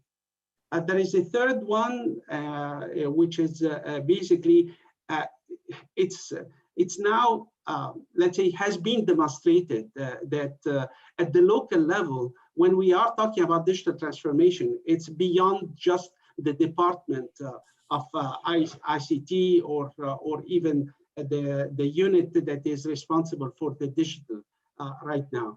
There is a lot of interaction. I mentioned the example of shifting, let's say, to e-learning. So you really need to interact with different line ministries on a regular basis, just to make sure that there is already continuity, that it's not anymore a technology focus, but rather it's a people-centered approach. And finally, my fourth and last point is basically about, it has been hammered since the beginning of our discussion this morning or this afternoon, and continued. It's always a multi-stakeholder approach where participation of different stakeholders are key. It's beyond just government. It's where private sector has a role, where citizens are coming with strong contribution, not just being informed or having access to information, but shaping such kind of the design of some of the services. This will require a trade-off, and trade-off from different stakeholders, which we didn't touch base on heavily yet. So with this, where are we heading? Or let's say, what can we take it to the next level when it is coming to the trends? There is, let me highlight some of the biggest trends, very few of them, but very critical to the next phase of accelerating digital transformation within the local government or the local level. One is that cloud, 5G are transforming and will transform government in terms of the digital infrastructure. While they are not yet mainstream, cloud of course more, but 5G are heading towards mainstreaming more and more, and we'll see more of it, is that it's unbelievable the capabilities for the transaction of data and data sharing capabilities that such kind of infrastructure are allowing in terms of just the flow, securing the flow of data, but also the processing of the data where emerging technology can come and add value, augmenting, let's say, the personalization of such kind of services. Just to give you some numbers, when we are talking about, a lot of people are not realizing that with 4G you can do magic, but because the download speed is 5 to 12 megabytes per second. But try to imagine what can you do with when the 5G is allowing you 100 times faster with 10 gigabytes per second instead. I'm focusing here, as you can see, on data, because that will be the future of how the local government can function and can interact, complement, let's say, by giving a full experience to the citizen and businesses when it is coming to their interaction between national and local level. There is a second, let's say, issue, which I'm surprised that it isn't been highlighted so far, which is with more digital transformation, there is a risk, and this risk needs to be managed. It's not just data privacy that and the protection that we need to take, but also protection has a security aspect.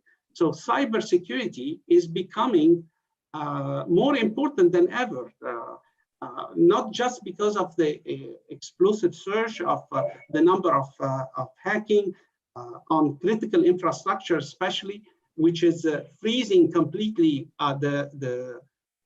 I would say the push of services and the delivery of services, but also it's affecting the livelihood of different people, and that's what we really care the most here. And finally, I would like to highlight is that, and this is most probably where I would like to push the bar a little bit for Dennis to think about beyond service delivery and the transactional, let's say, aspect that we are seeing so far, because the future will be like has been happened, or let's say been highlighted quite well, which is it's omni-channel that is with different channels. It's not just because of there is a gateway or a portal that's the only way in order to deliver the services.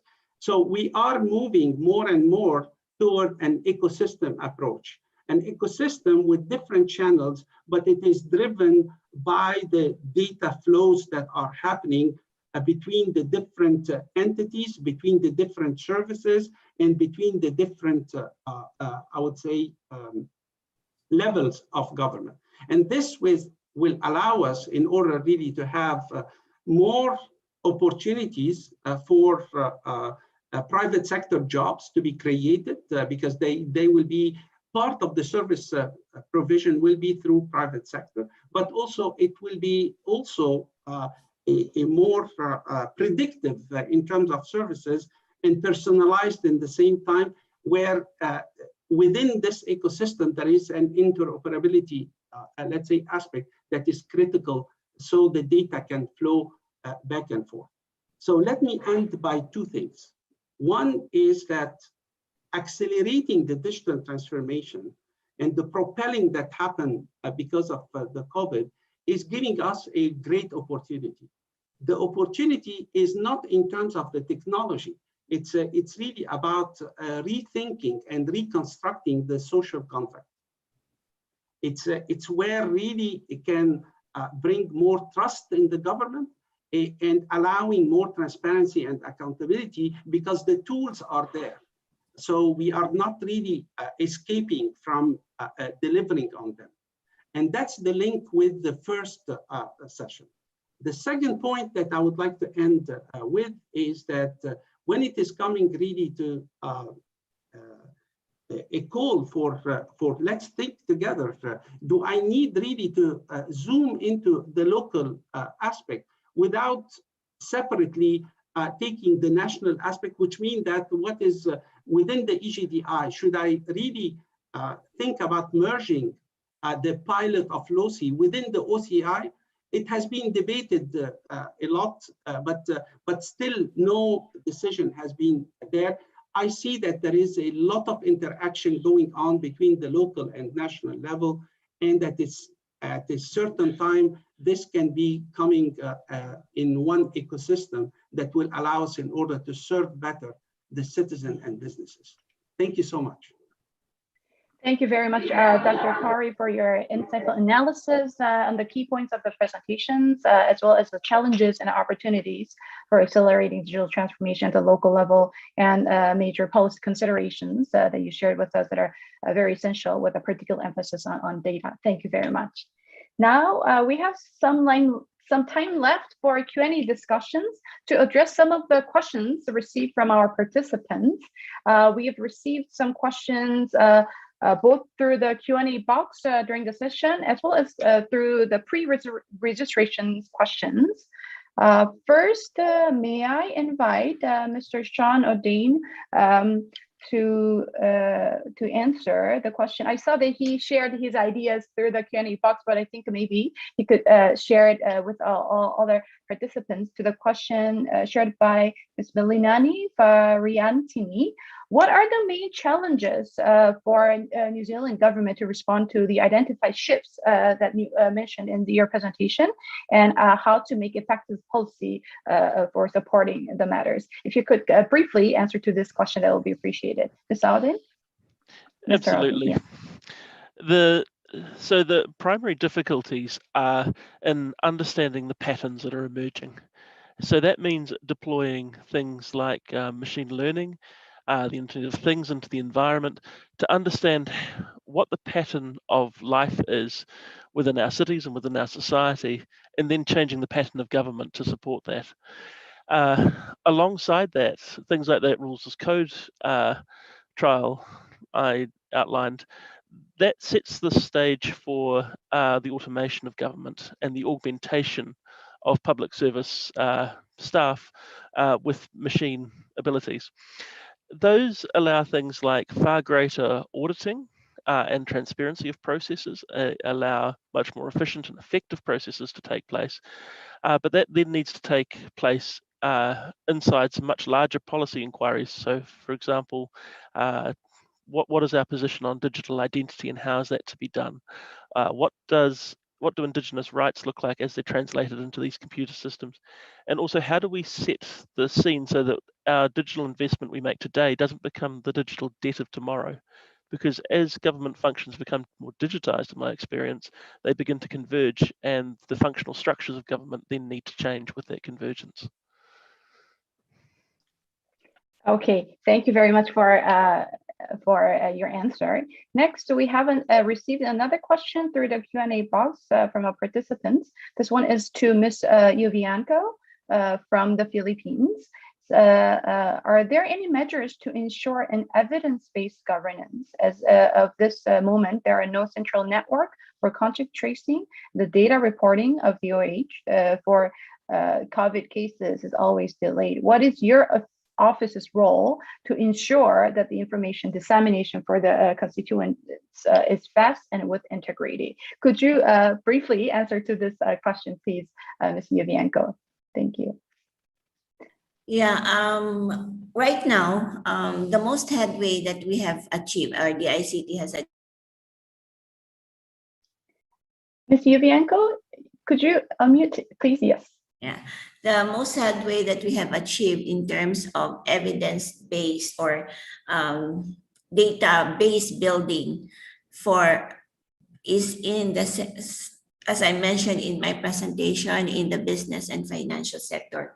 Right now, we are coordinating with DOH, and we are on the most part on the advisory level.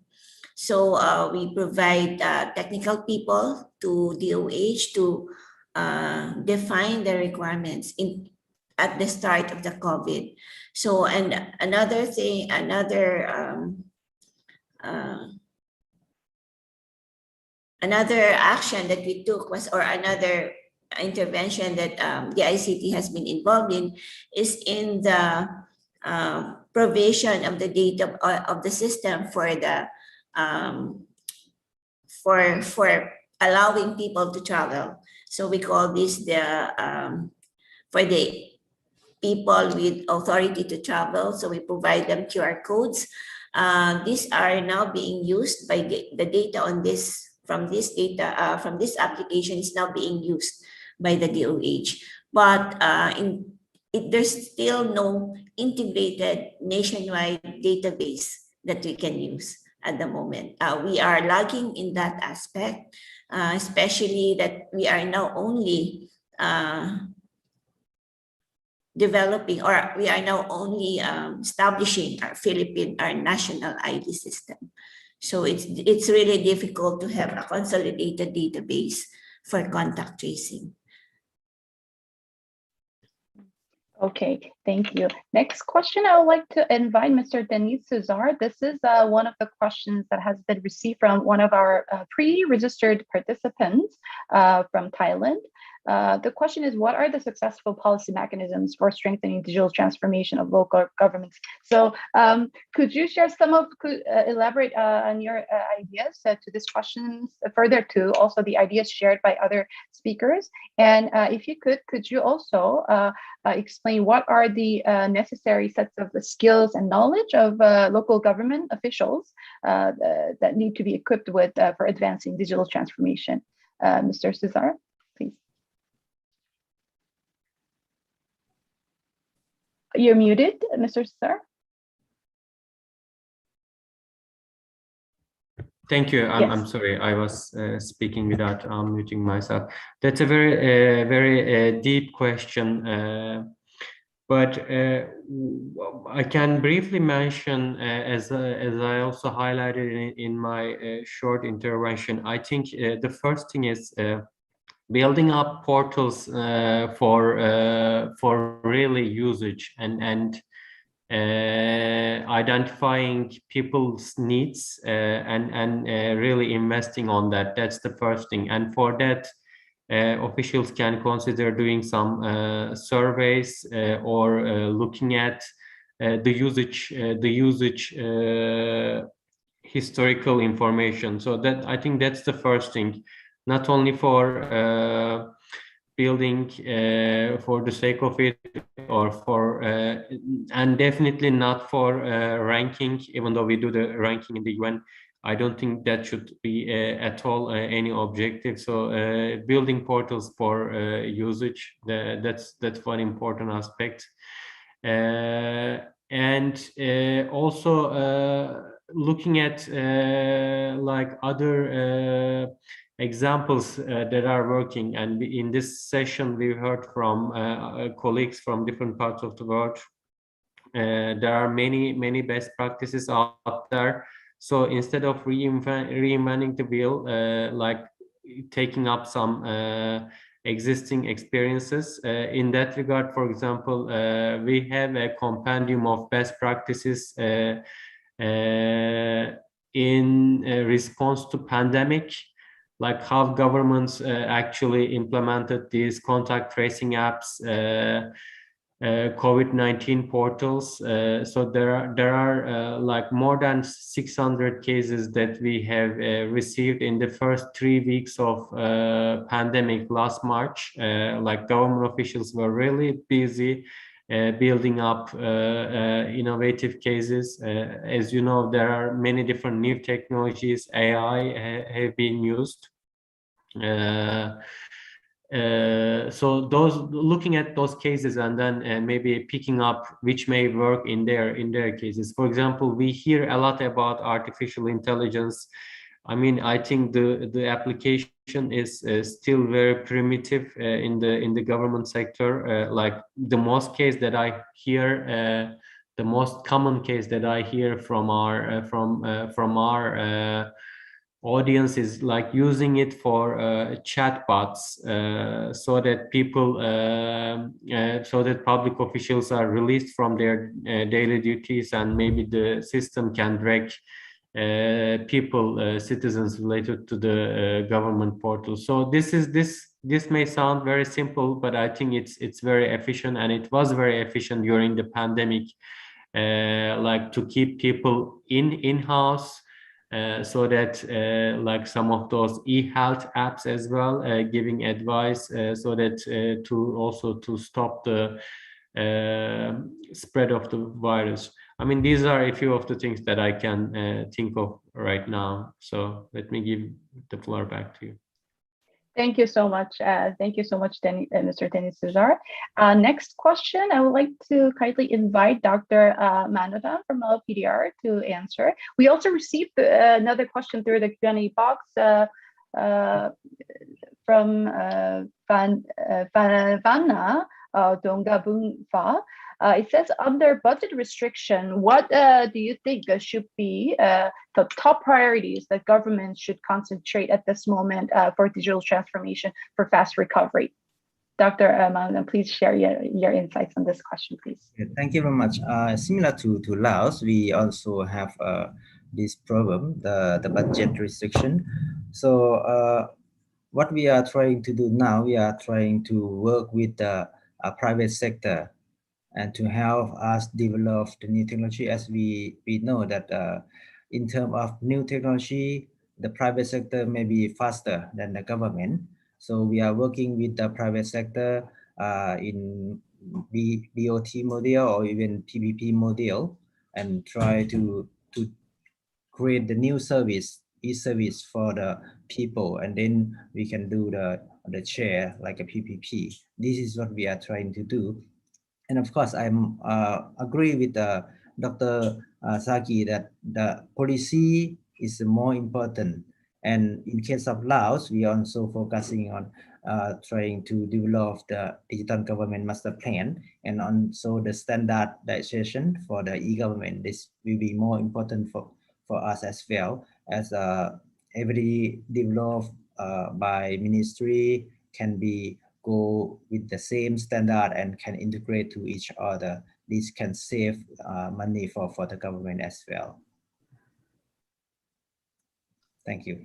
Okay, thank you very much. I think we have time for just one more question. May I invite Dr. Kari for one of the questions that we received from a participant from Nigeria through pre-registration.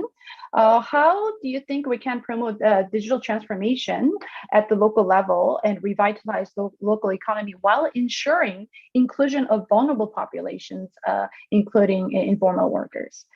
Dr. Kari, if you could kindly share your insights on this question, that would be appreciated. Thank you. Thank you, much appreciated. And definitely this is a critical question. Inclusion is definitely one of the priorities here. But I would like to link, let's say, the last question with this one in terms of priorities. What can we do in order really to make sure that there is inclusive access to the service itself? So one is absolutely needs to be access to information through different channels, which is what we name it the different persona, which mean that it doesn't matter if I am in the remote area or within the city center. I really need to have the same quality of access to the same information. It doesn't mean that I cannot see or I cannot hear or I have some disabilities that I should be disadvantaged of having access to such kind of information. The technology is allowing us, if we take into the design of the service itself, that it needs to be delivered through a multi-persona approach. So that's one.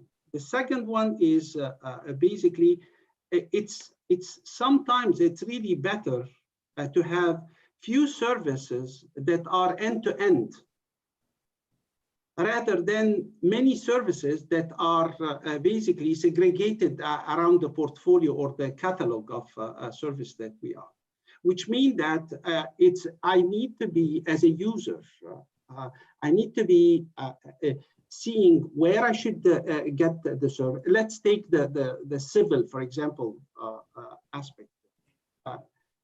It starts definitely by building, let's say, the civil registry, making sure that it is, I do have the data in the background, and then coming and consolidating the different services one after the other over the cycle of the use of this service, from the birth to the death of the person. What type of certificates I need? If I need really to transact, so should I pay on the same way, or I have to shift to another medium and another portal and another, let's say, channel in order really to do the same thing or part of it? So let's optimize end-to-end services, which is the second piece. The third and last one, which is basically, again, like Dennis said, it's really about the usability. If I do have the service online, but no one is using it, so it's useless. And this is where the importance of capturing the voices of different, let's say, users. It doesn't matter who is this person, but I need to capture all inclusive voices that are coming to get, let's say, the sound of if this service is really usable, if it is easy to use, if it is simple, is it the language itself is clear?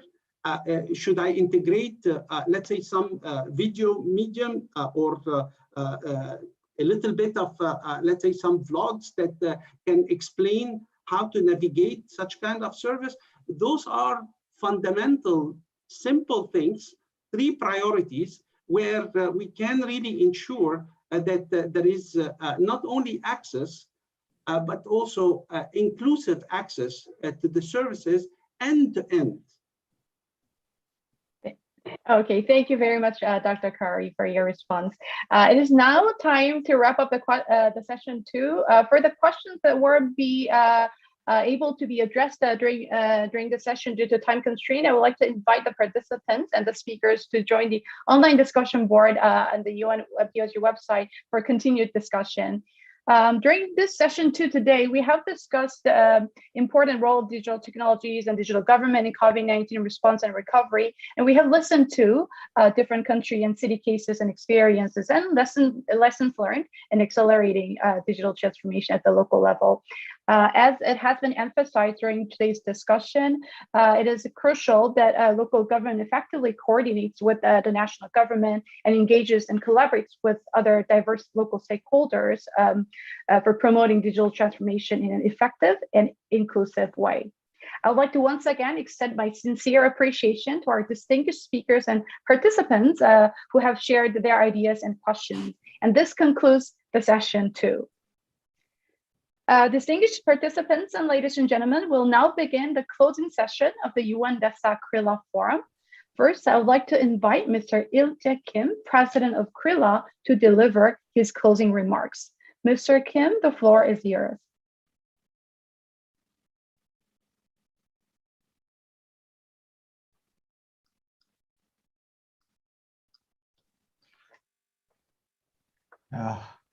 Ladies and gentlemen, I'm back again. And those of you who are online, thank you so much for all who attended today's forum and helped to make it such a successful event. We have heard many valuable experiences, lessons, and examples of good practices at local, national, and international levels confronting COVID-19 crisis that can help guide the way forward. As Mr. Jackie Corey from World Bank emphasized today, I think success requires collective action from all of the levels and the whole of society approaches. The challenge is ultimately one of leadership, and we all need to do our part.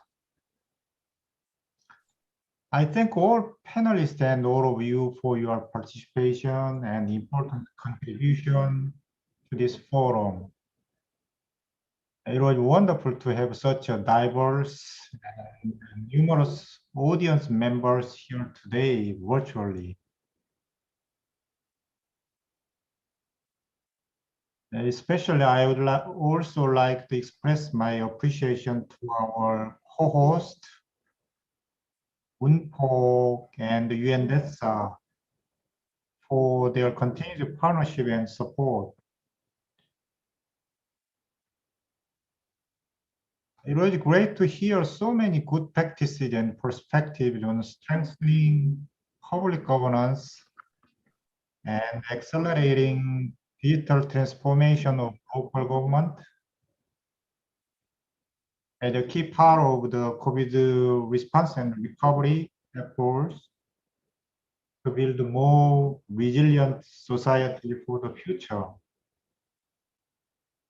I hope today's lesson learned responded to your interest and expectation. And they have been productive and insightful.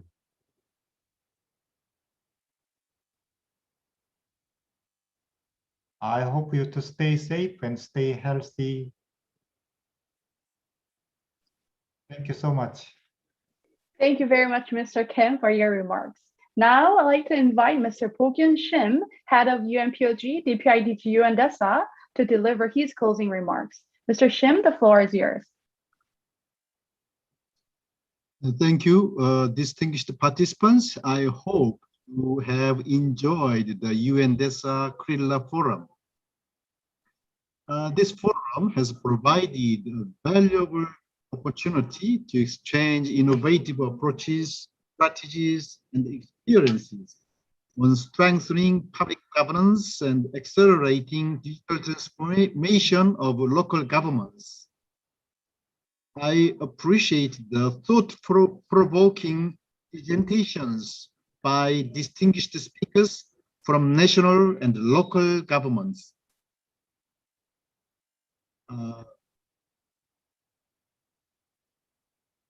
Especially interactive engagement by participants in the Q&A session has also made the discussions of the forum more dynamic and fruitful through sharing substantive ideas and opinions.